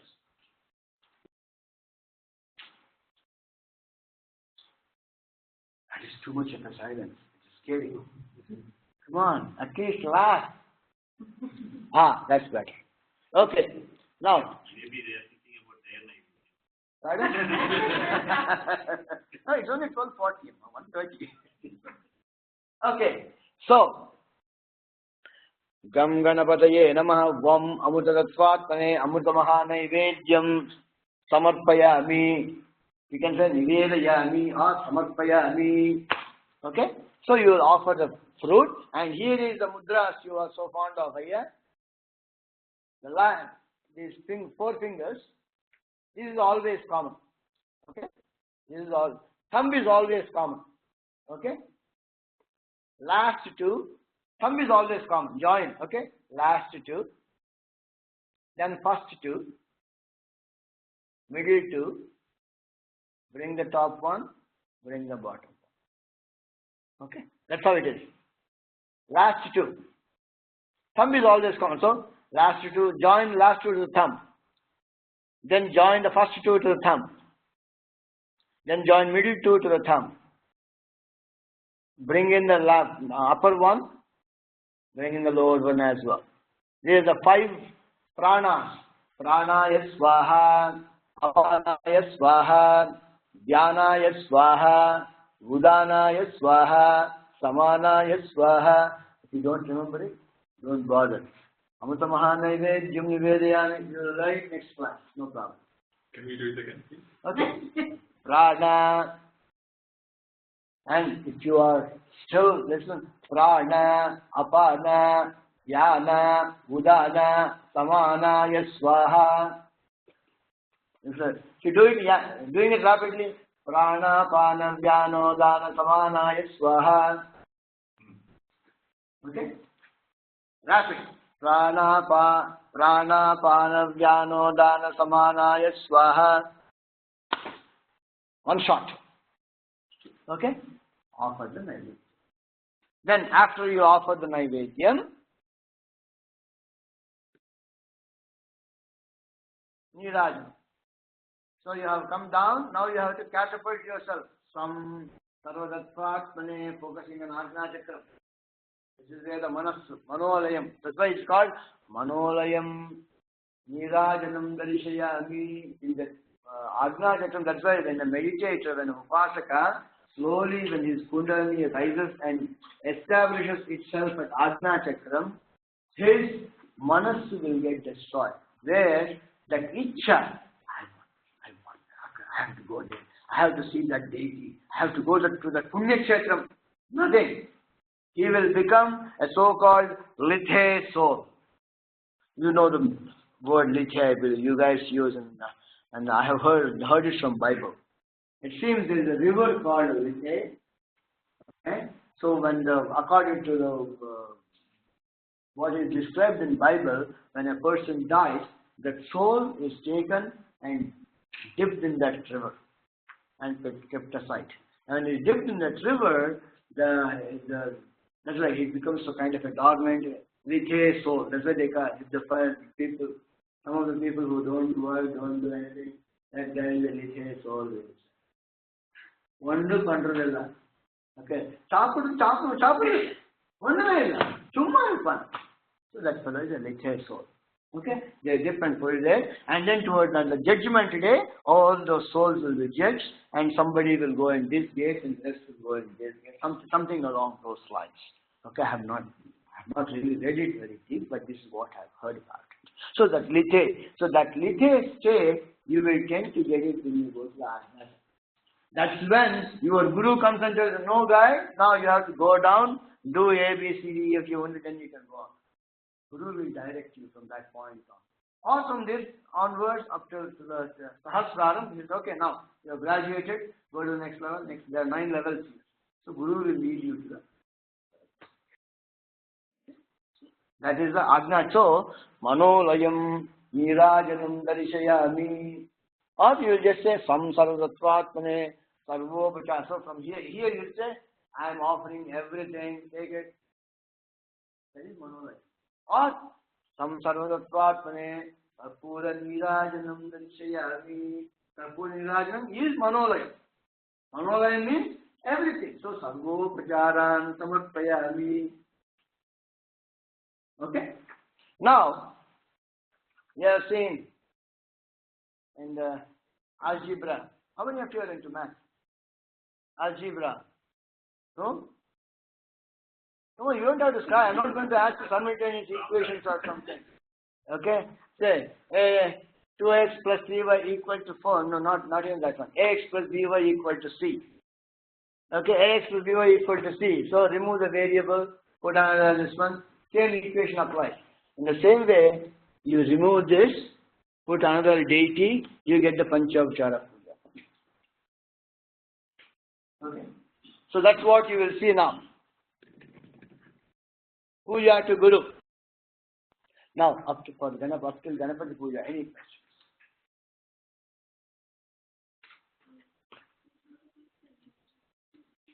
My mom shared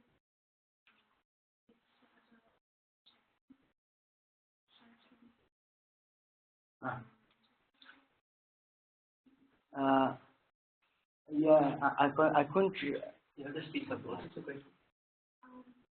so my mom shared and they start. No, from here, okay. So you said, you were told that there are some chakras here, up till here, but you were asking what these 9 chakras are here, right? Yeah, there are some 9 chakras here, but then that goes to a subtler than the subtle level.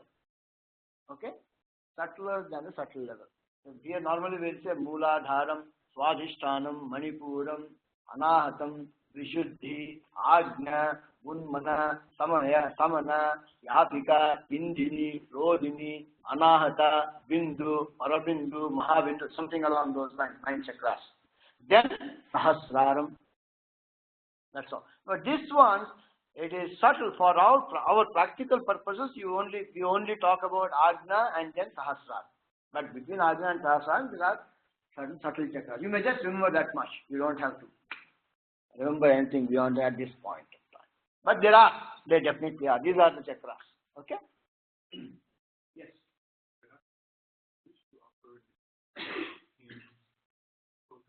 Do we do during the puja or after the puja?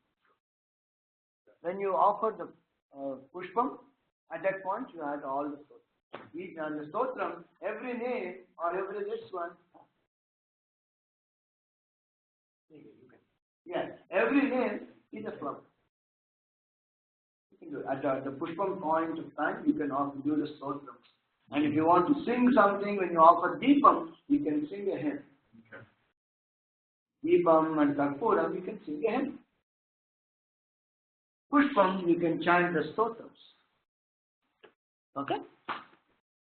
Yeah, that's a suggestion. Shall we take a short, Break? No, in the sense, why don't we go through the Ganapati Puja, like everybody can actually try to do it, so that way they're comfortable doing. Sure. Right? So maybe you can just walk through the upacharams. Okay. And then just. Okay. Does everybody have at least 2 flowers, like one flower?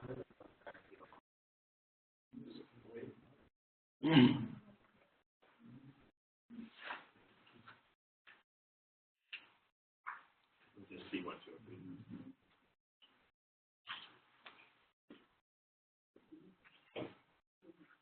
It may extend about half an hour beyond the limit, but that should be okay, I guess. I think Ganapati Puja we spend time, Yeah. and the other 2 are in the same class. No, that just nothing mentioned, that's all. In fact, we started.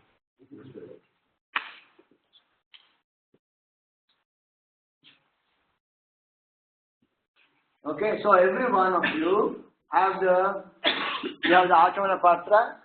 You start with Purvangam or just Ganapati? They start with the Purvangam, no big deal. Okay. Start Purvangam.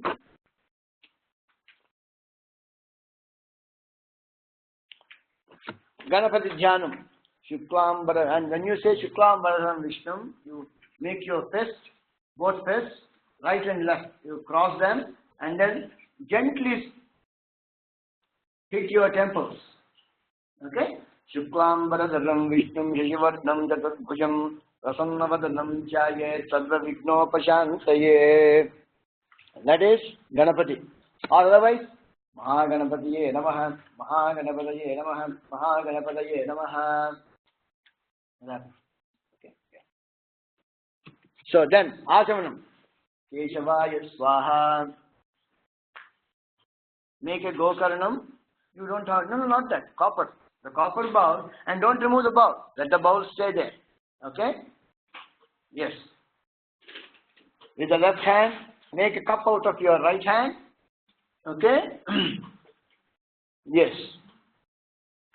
If it is not possible, just make a cup. Yes, that's fine. Yes. Keshavaya Swaha. Drink. Drink. Narayanaya Swaha. Madhavaya Swaha.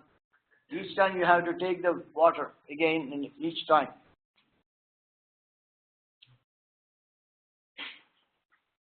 Govindaya. When you say Govindaya Namaha, you will let the water drain down onto the plane, into the tray itself. Yeah.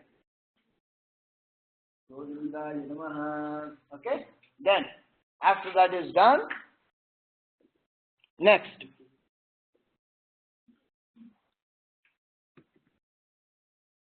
Think of Guru, your master, your teacher. Okay? Guru Brahma, Guru Vishnu, Guru Devo Maheshwara, Guru Sakshat Parabrahma, Tasmai Shri Gurave Namaha. Or Gurubhyo Namaha, Guru Devatabhyo Namaha, or Gum Gurubhyo Namaha. Either is fine. Okay? Then otherwise, Hamsa Shiva Soham Hamsaha. That is for people who are initiated. Okay? Then, after that, Bhumi Puja. Touch the ground and do namaskaram and say, Bhuma Devyai Namaha. And at every step, you have to tune your mind to feel that, hey, there is divinity there. Bhuma Devyai Namaha. Okay? Next. Iti Ghanta Nadam Krutva. Ring the bell. Yes. So present. Yes. And then place it back. Okay. This is a Sanskrit statement. Ghanta Nadam Krutva. That means after ringing the bell, that's what it means. Okay. Or if you say Ghanta Nadam Kuryat, may I ring the bell. Ghanta Nadam Karishye, you all ring the bell. Okay. Same thing. So Ghanta Nadam Krutva. Okay, then after that, Deepadevya, light the lamp and then Deepadevya Namaha, Deepalakshmi Namaha. And if you are not comfortable using a matchstick, get a lighter. Not a cigarette lighter, but a regular lighter with that lengthy stalk. That helps. No, that's okay. I'm just FWIW for what it's worth. Okay? So, Deepadevyai Namaha. This is called the Deepa Mudra. Ring finger, fold the ring finger, touch it to the tip of the thumb. Tip of the ring finger and thumb. Make a circle, yeah. Okay, and then put. Deepadevyai Namaha. Okay? Then after that, Kalasha Puja. So take that water in the brass bowl. Okay? Or do we call it divide and rule policy? You divide and then you rule it. You know? Okay. Hold that spoon in between the two sets of fingers. Close the bowl tight. Okay, not that it should hurt, not as tight as that, but just close. And then Kalasha Devatabhyo Namaha. You'll have to chant the vowels. Am, im, om, rim, lim, em, aim, om, aham. Louder. You chant. I want, when you chant in Denmark, I should be able to hear it here. Go ahead. Long, you have to elongate, that's why.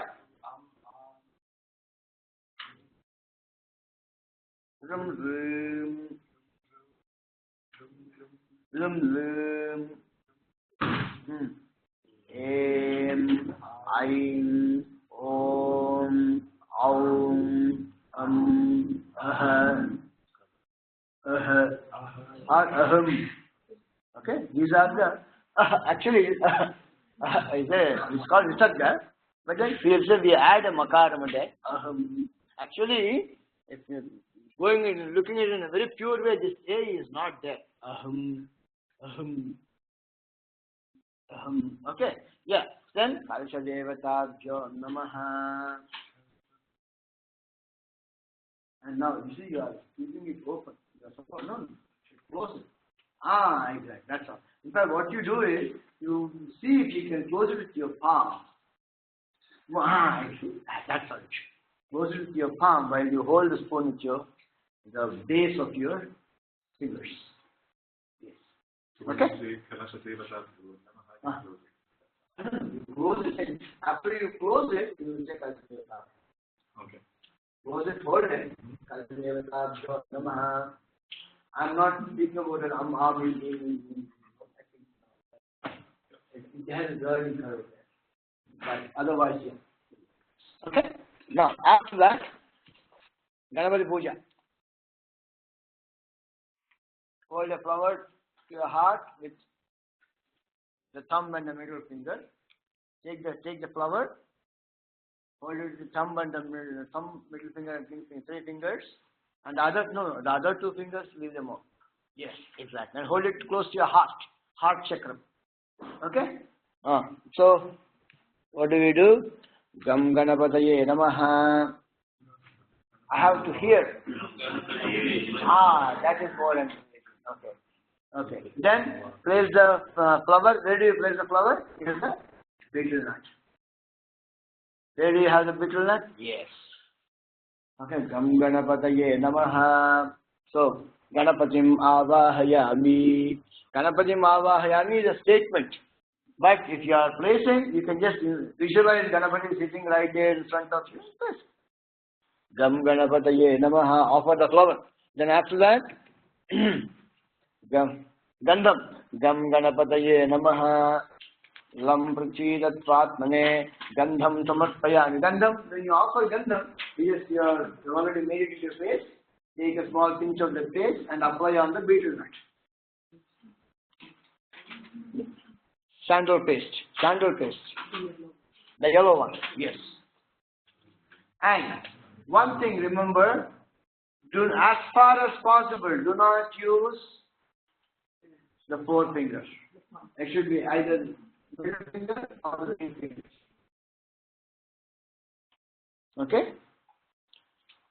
This 4 finger is supposed to be used to convey your negatives. As I said yesterday, little finger is used to quell somebody or quell something. That's why these 2 are not used. So when they are used in association with something. Prana is Swaha, Apana is Swadhana. But otherwise, when you are doing, never use this or this. Okay? Then, after that, here we have put in the kumkumam. The vermilion is there. We did not mention that vermilion is to be offered. Typically, what happens after Gandham is offered, along with it is a kind of a follow-on. Okay? It is something like in a carom board, you hit the red coin, after that you have hit the next one. Here is the reverse, you hit the white coin and then you hit the red coin. So, after the Gandham, you will automatically offer vermilion. Okay? Then after that, Pushpam. Gam Ganapataye Namaha. Pushpam Samarpayami. Or Gam Ganapataye Namaham. Akasha Tattvatmane. Pushpam Samarpayami. Okay?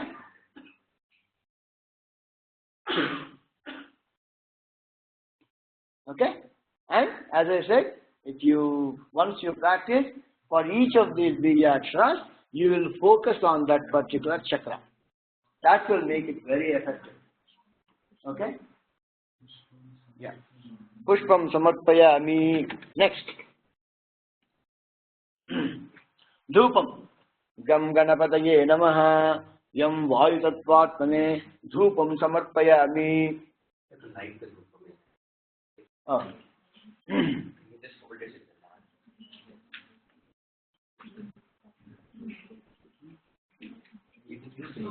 the hand. Let it light up. That's fine. Yes. Don't put it that way. You put it that way, no? This will absorb the heat and take it down. It's a burning part here.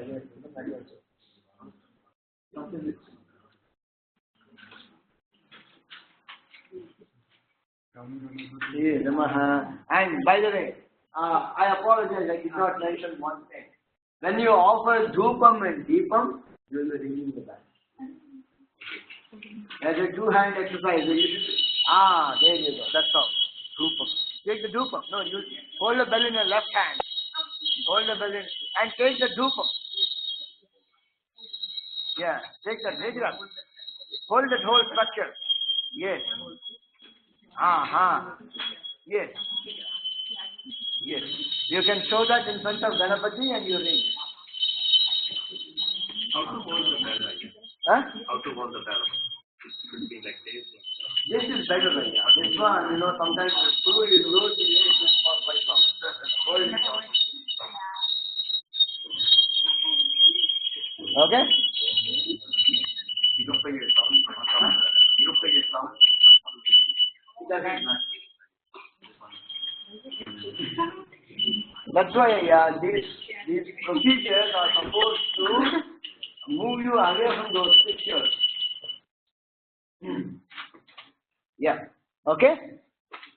Then, Ram Tejas Tattvatmane Deepam Darishayami. Again, ambidextrous skills. Hold the Deepam in your right hand, bell in your left hand.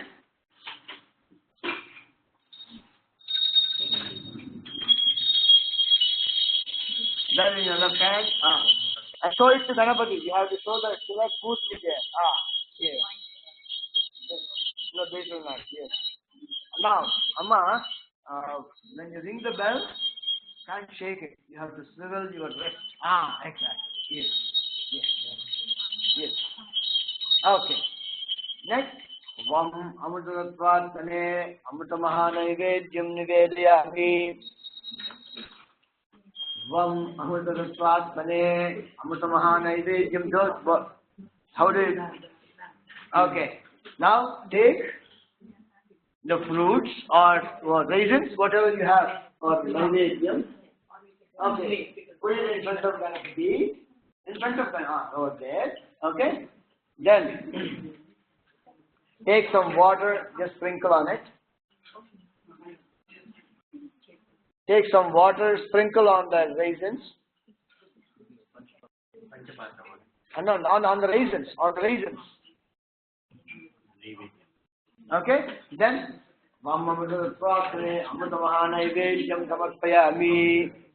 okay. Next, after that, are we done with the Naivedyam? Okay, now some Sarvadattva. Some Sarvadattvatmane Sarvopacharan Samarpayami. There you light the camphor. For lighting the camphor could be tricky for you.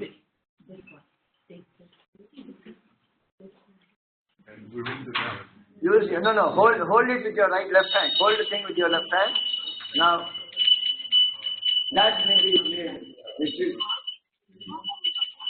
you know what? This hand should be very close to the people. Then you light it. You hold it here. The hand will have to travel to the body. Yes. Yes, exactly. So show it to the Ganapati. You have to show it to Ganapati. Yes. Yes. The bells are so present, Ayya. Yes. Now you can put back the. Then when you do the, after you offer the. No, one second. After you do that, from the Karpuram, place your hand on the other side of the fire, okay, and here. Take it towards yourself. Draw the energy towards you. Okay? That is Panchopachara Puja. Okay? Now, we will simulate this puja for the other two deities, Guru and Mother. Okay, we will now do the same puja. That since you already know the puja now, we will do the same puja for Guru and Mother. Okay? Puja for Guru. In our tradition, Guru is none other than the God himself or God herself. There is a saying back in our tradition, what we say is, if God becomes angry, Guru can intervene. But if Guru becomes angry, even God cannot. That's why Guru is highest, paramount. Okay? So, puja to Guru. Same thing once again. Now, what you did, take a flower, hold the flower to your heart. Now we are doing puja to Guru.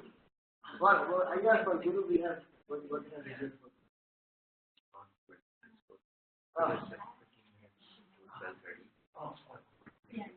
But you want them to do it, then No, that's it. Okay, that's fine. can everybody stay longer, or you have a cutoff? Shall we cut off at 12:30? Or it may go to 12:45 at the moment. Yeah, we have fine. Okay. We have.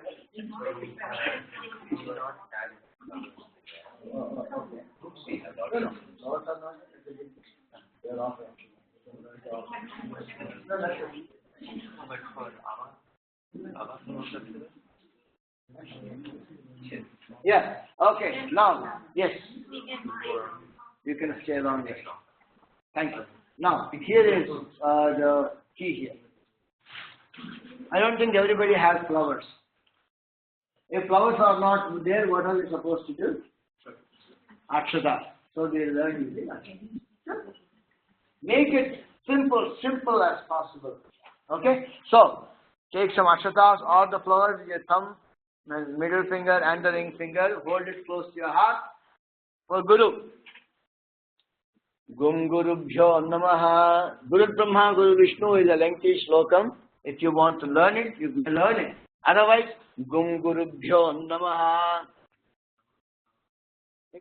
A little louder. Lunch is not too far off. Gum Gurubhyo Namaha. Guru Devatan Avahayami. And place the Akshatas. Place the Akshatas on the Ganapati itself. That's okay. Place the Akshatas on Ganapati itself. That's the deity for now, or everything. Okay? Gum Gurubhyo Namaha Guru Devatam Avahayami. Okay? So Avahanam is done. After Avahanam, next is Pancha Upacharam. You know the statement. What do we say for Gandham? Lam Prithvi Tattvatmane Gandham Samarpayami. Offer some sandal paste. Yes. Go ahead. Yes. Lam. Oh, okay. Gandham Samarpayami. This you learn afterwards. Gandham Samarpayami. But when you. Yes. Okay?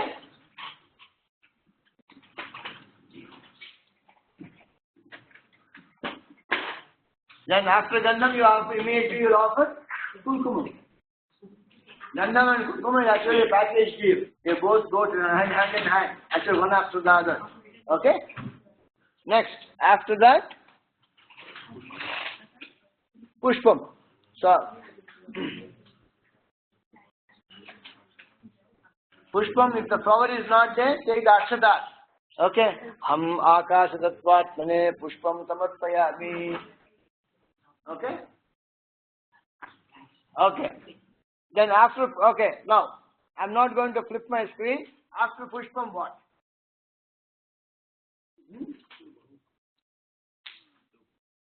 Is it correct? I don't want you to answer every question like that. Okay, so after pushpam, dhupam. So, yam vaidatvatmane dhupam samarpayami dhupam.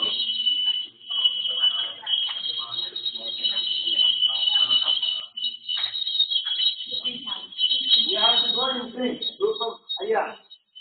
You have to write. What did I say? You're already offering dhupam. That's right. I just figured out. Yes, Yeah. In unison, otherwise everybody should do the same thing at the same time. Okay. You do the dhupam. After dhupam, what? After the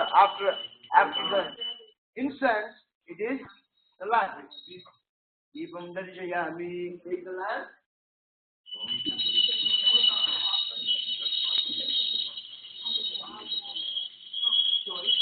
Yes. Then after that,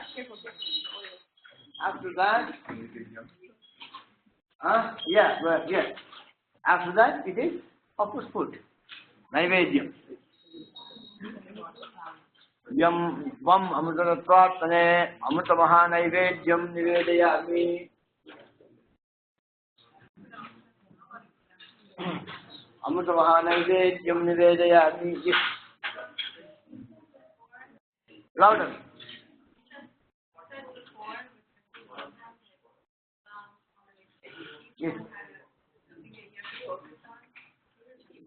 Yes.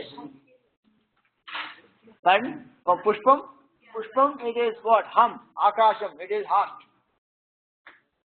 See, the thing is, after this, we'll have a small quiz. Okay?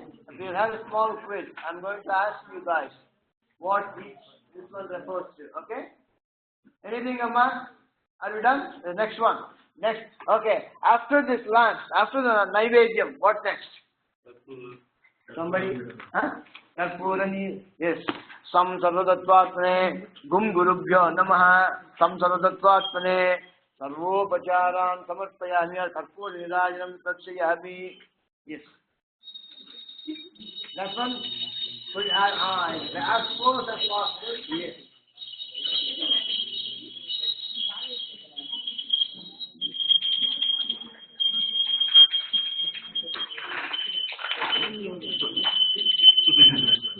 You have to always, the focus is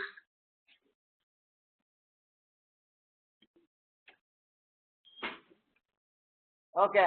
No, once you are done with it, excuse me. Once you are done with it, no, not that. Once you are done with it, you are supposed to take the yes. Then you can extinguish it.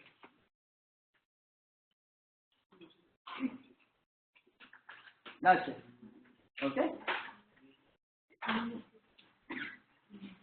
Okay. Now, Amma, now you can explain. She needs help. Switch it on. Okay.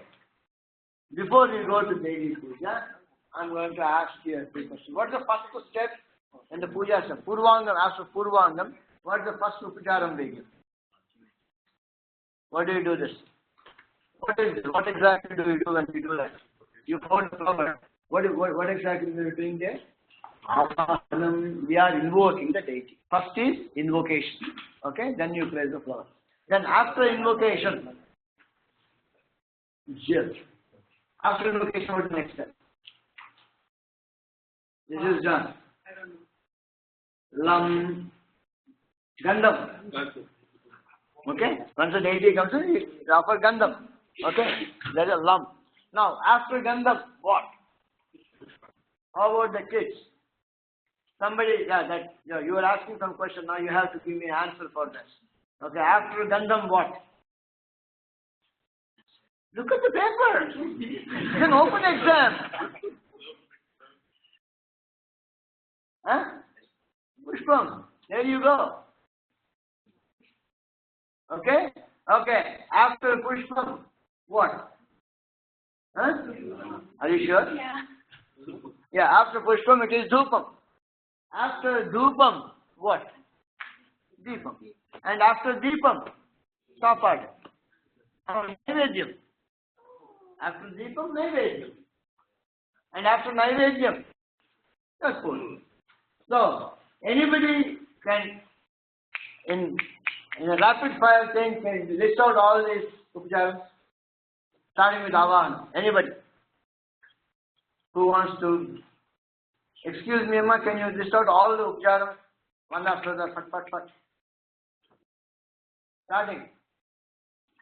Avahanam.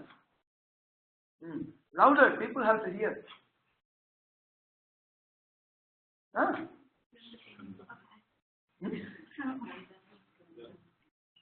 Avahana, after Avahana, Gandham. Next. Nice. There you go.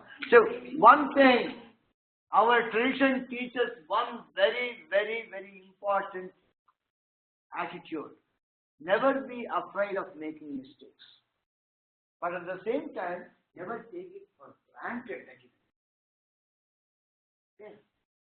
Basically, that means there's a fear of making a mistake, let me not try at all. That is bad. God will never be angry when you try. God is never angry. So remember that. God is nothing but love. He is nothing but, it's an infinite love. No, and that too, nothing but unreasonable love. Avyaja Karunamurti. There is, why is God loving you? Because that's what He is. Can God ever hate you? No. Then what are you? Do it. Okay? So, saying, from Puja to Guru, we now here, this time for Puja to Mother. Here, since this is a Shakti temple, Mother's temple, we are using Mother. The third aspect, you can do it for Mother, you can do it for Narayana, or you can do it for anybody. You can just have the necessary murti and necessary slokam there. That's all. So here, for our example, we are doing Puja to Mother. Sri Matre Namaha. Sri Matre means Mother. Sri Matre Namaha. That's going to be the mantra. Now, I want one of you to take the lead and dictate the upacharas. I'm not going to talk. I'm hungry. You guys wanted it extended. So, who is going to take the initiative? Anybody? There's too much of silence. Yeah. Next, this one. I'm moving the slide.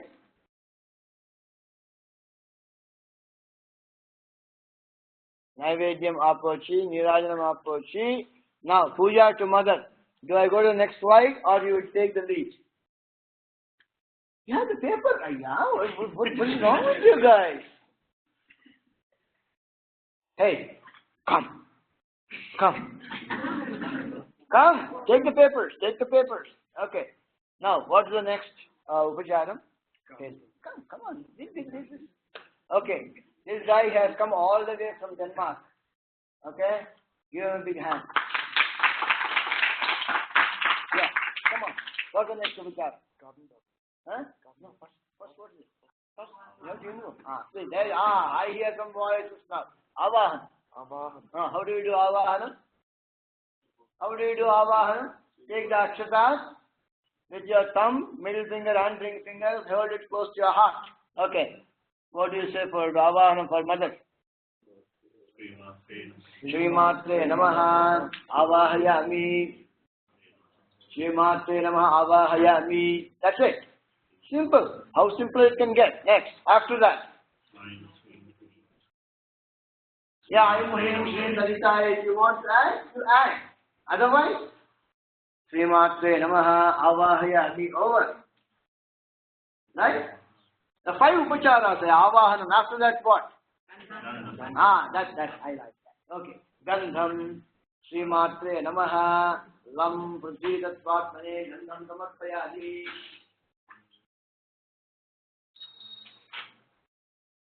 Okay? Next. After Gandham, what? Pushpam.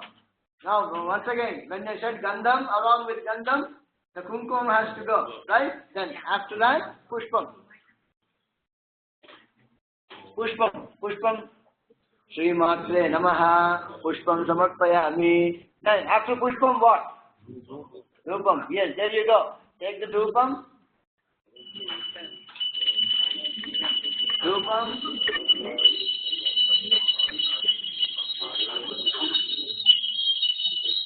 And always your focus should be at the deity's inspiration. Yes. Done? Okay. Then after Dhupam, what? Deepam. Yes. Sri Matre Namaha. No. You have to wait. Let everybody in unison. Yes. Let everybody take it and do it. Yes. There you go. Everybody has done. Yes. Okay. Good. Next, after that. Naivedyam. Amritamahana. So, Naivedyam. Sri Matre Namaha. You have to be louder than I. Come on, be aggressive. Sri Matre Namaha. Naivedyam Samarpayami. Okay? And at home, here is a tip. At home, when you offer Naivedyam, if you are offering fruits, try to offer 2, not 1. Try to offer 2, number 1. Another tip, to save your time for breakfast preparation, prepare the breakfast, don't eat it. Prepare the breakfast, offer that as Naivedyam. Offer that, yes. And you will have interest in it, when you do that. Okay, so prepare the breakfast, offer the breakfast as that's the idea here. Thing is, see, you go to Taco Bell or something, what do you order, they do that, chop for it, and come on. Here, you are trying to surrender that to the divinity, and then you are accepting what the divinity is giving. That is the mindset you are trying to develop. That's why it is more than perfect, more than fine for you to prepare the breakfast, offer it, and eat. What I do is, it may look silly. When I make the tea in the morning, I do this. Oh, good. Okay. Very fast. Make the tea, so the whole 9 yards. Make it and then offer. It will be made after taking shower. Huh? After taking shower, then. Preferably, yes. If you can, don't worry. First make it. Then you get there. The whole problem is, I will not learn swimming, and until I learn swimming, I will not get into water. It doesn't work. You have to get into water, right? Yeah, so you get there. Okay, so then after the Naivedyam, what? The fairy stuff. Purani Rajanam Samarpayami.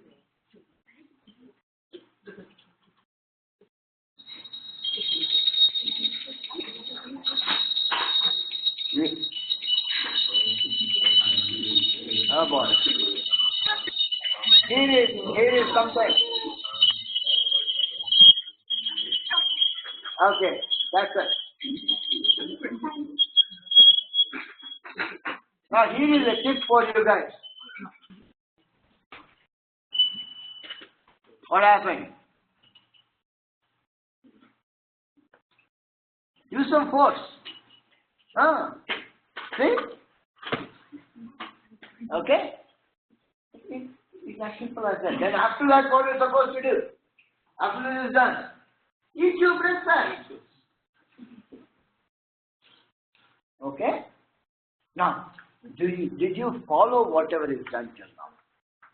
Do you have any questions? I think probably the Drupam things you may remove, otherwise people will start. If you have the Shri Chakra at home, can you actually do the pujas like using the Shri Chakra and following the steps? Good? You can do it or you can stand and do. You can stand and do it. There are people who are sleeping and doing it. Do it. Yeah. Do it. You had some questions? Are the slides available? Will we get, are they online? Pardon me? The Slides are, are yes. online? Is the material available online? Yeah, all these slides are already shared. They're on there. Slides. Okay. And once you are familiar with the wording, Shima, you may want to focus on the deity or the installation rather than to look at the book and doing it. That will not be as effective as looking at the respondent. Try getting there. Okay. Last bit here. What do you have? Oh, okay. Yeah. After the whole thing is over, okay. Atma Pradesha Namaskaran Samarpayami, after this is over, okay, the tradition is you will stand up, okay, you will close your eyes, go around yourself in a clockwise direction 3 times and do Namaskar. What's the reason behind? Right? Why do we need to? Atma Pradesha Namaskaran. Basically, what happens is when you install a deity, it will have a sphere of influence. The aura will spread. Okay? When you go around, you are going to absorb that.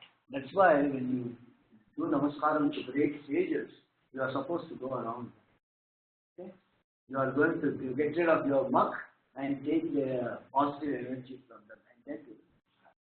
But here what you are doing, you are Swaswarupa Anusandhanam. You are identifying as one with the deity yourself. So what you do, the deity is sitting right when you, in fact, when you take the kapur, I insist you take it this way, you are taking the energy into yourself.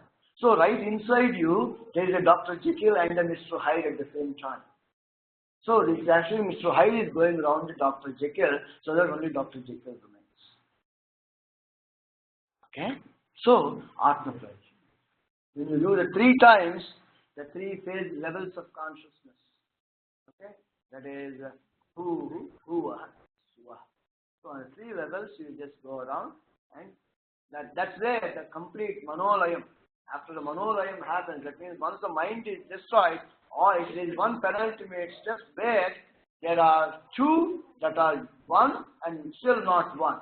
At that time when you go around, you are just merging into that. That's the idea. Yes. Is it preferred for someone who's like a child someone who goes to school or an adult who goes to work? Do we prefer it to be done before you go to school or before you go to work? Or is it okay if you do it after? Both are fine. Both are fine. But if you practice doing before going to school, you will learn getting up early in the morning. Right? I do not do puja because I want to sleep up till 8 o'clock. No. That's what thing is. Let us not have a material excuse for doing something. Basically what is happening here, for you, sleep is the God. You love sleep much more than the 5 minutes of time you spend for God. Okay? That's not happening. That's why the Panchapuja, though we spent 3 hours talking about it, okay? The whole process takes only 5 minutes max. And when you are fast, you may take only 3 minutes. So you want to sleep 30 minutes more and forego this 3 minutes? Not a very fair logic. Better do it in the morning. Back home when we are taught the Sandhya Vandanam and all that, we'll be in serious trouble if we wake up at 6 o'clock. I tell the kids, it puts you in the receiving mode, so whatever you're learning at school, you're receiving it much better. You already are energized spiritually. When you go to school, you remove receptive. That's a very valid point. Okay? And moreover, when we do like this, yes. we are actually triggering. No, the nerve endings at the temples, okay? When you invigorate that. When you do that, it just it starts improving your focus.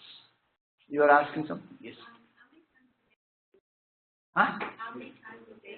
Oh, that one, typically you start off with once. Okay? Do it in the morning. And when if you want to do it, when you come home in the evening, wash your hands and feet before you have your dinner. Do it again. Okay? Typically, Trikala Puja you will have to do. But you can't do this when you are at school or at work. Okay? So when you come morning once, evening once. When you say in the Sandhya Vandanam, we were supposed, actually at one point, we were supposed to do it 4 times. Early morning, midday, evening, midnight. But the 4 became 3, 3 became 2, 2 became 1, 1 got forgot. So, but otherwise this is procedure. So, do it twice, if you can. Otherwise, do it at least once. Okay? And he is, number 1, the invoke deity, that particular zone. Number 2, the chakras in your body.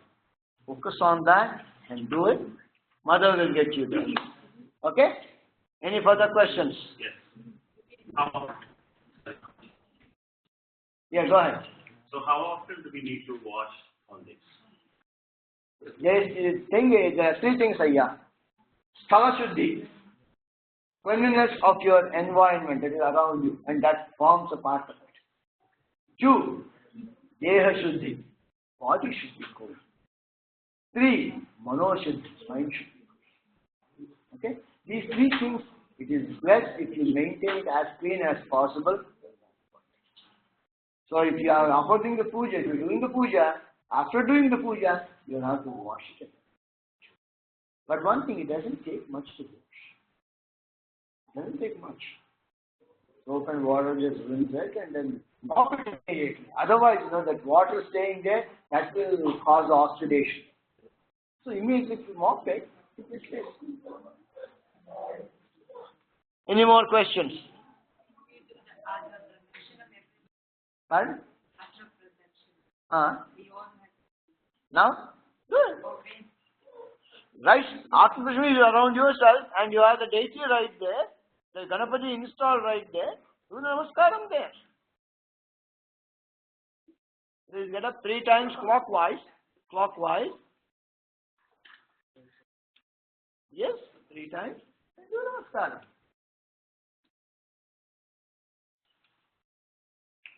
That's it? That's all.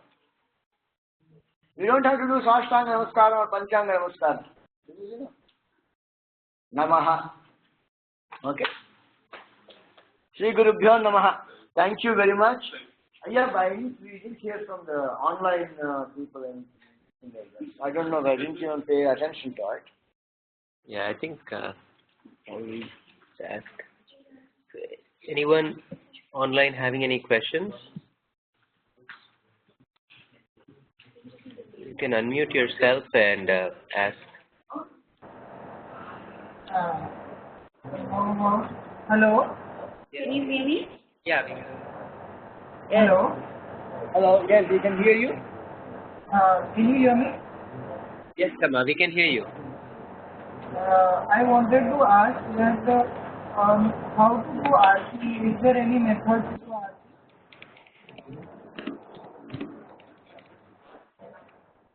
Aarti. Can you repeat your question? Can you tell how to do Aarti? How to do? How to do Aarti? Okay. Here is the question. Can you hear me? Yeah, I can hear you. Hi, hello, namaste, Shankaraya and Sriji. I typed a question in. I don't know if you saw my question. Can you repeat your question, Amma? We didn't see that. This is Padmaja. Can you hear me? Yeah, we can. Okay, I typed a question, but I don't know if you were able to see my question. My question is Guru Paduka Puja. Can we use Ayya's picture to do the Guru Paduka Puja or not? Yes, you can do it. Okay? But the problem is when you use a physical image, there is a possibility at one point you get fixated with the image. The objective is for you to transcend beyond image. Okay? So, while it is correct, you have Ayya's picture for doing the puja. Okay? At one point, you will have to transcend beyond by using the padukas, and at one point, even without using the padukas. But for now, it is perfectly okay to use Ayya's picture during the puja. So I can do Avahayami to Ayya's picture? Of course. Okay. Okay, that was my question. Guruji, can you help me how to do Aarti? How to do Aarti? Pardon? Can you tell how to do Aarti? How to do Arati? You hold the Arati plate with your right hand and with the focus on the invoked deity, you do this clockwise 3 times. Okay. Okay? Okay. Okay. And can you show the Naivedya Mudra once more? Oh, sure. Can you see? Yes, yes. That is the last 2 fingers. Thumb is always common. Prana. Okay. Prana. Okay. Okay. Fine. First 2, middle 2, top 3, everything. That is all. Thank you. Thank you.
Anything else?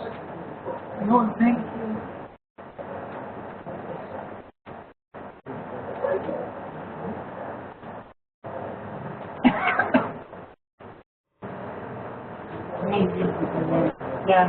Andhra Pradesh Shri Chaitanya Parmeshwari पंचोपकार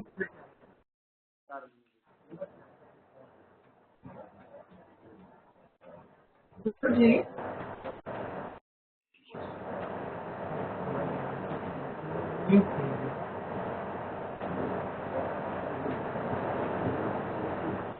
Guru ji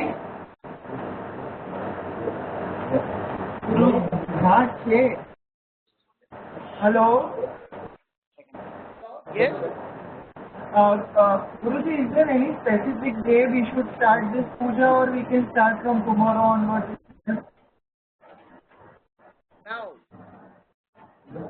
Now? Okay, Certain fast is dead. Okay.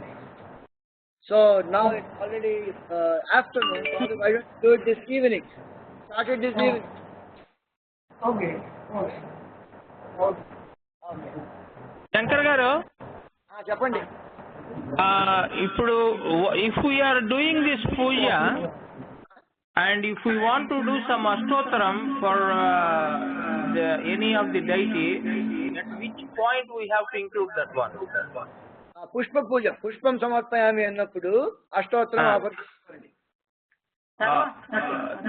తర్వాత అండి you told that achimanyam in the beginning, right? And do we need to do achimanyam when we are doing Ganapati, Guru and Amma separately?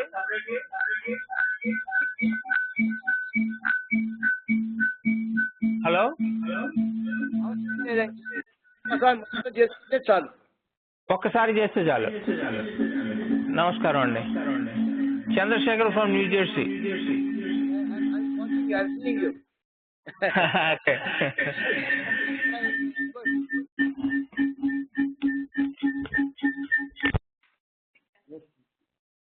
a hunting sound there. There's a kind of feedback. They may be using speaker. Okay, yeah. Were there any more questions from people on the bridge?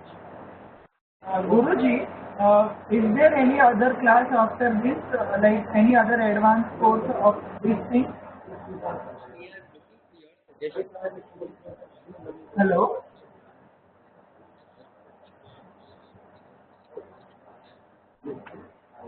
I can't hear you. Yeah, Hello? An email, Amma. Can you hear us? Okay, yeah, I can hear you. Yeah, you please, if you're on the temple mailing list, you will get an email about it. Okay, I'm not there on temple mailing list, I need to have. Yeah, you can please sign up if you go to our website, srividya.org, and you can receive temple news. Okay. Then you will get emails about all the classes we organize. Okay. Thank you.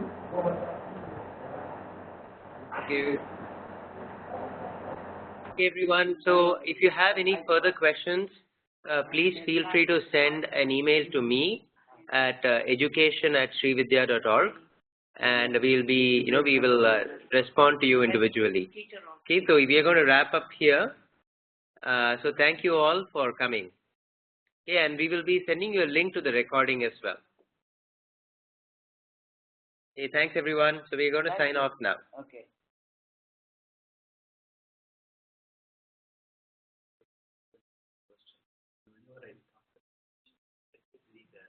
But this started happening before I knew about Dharma.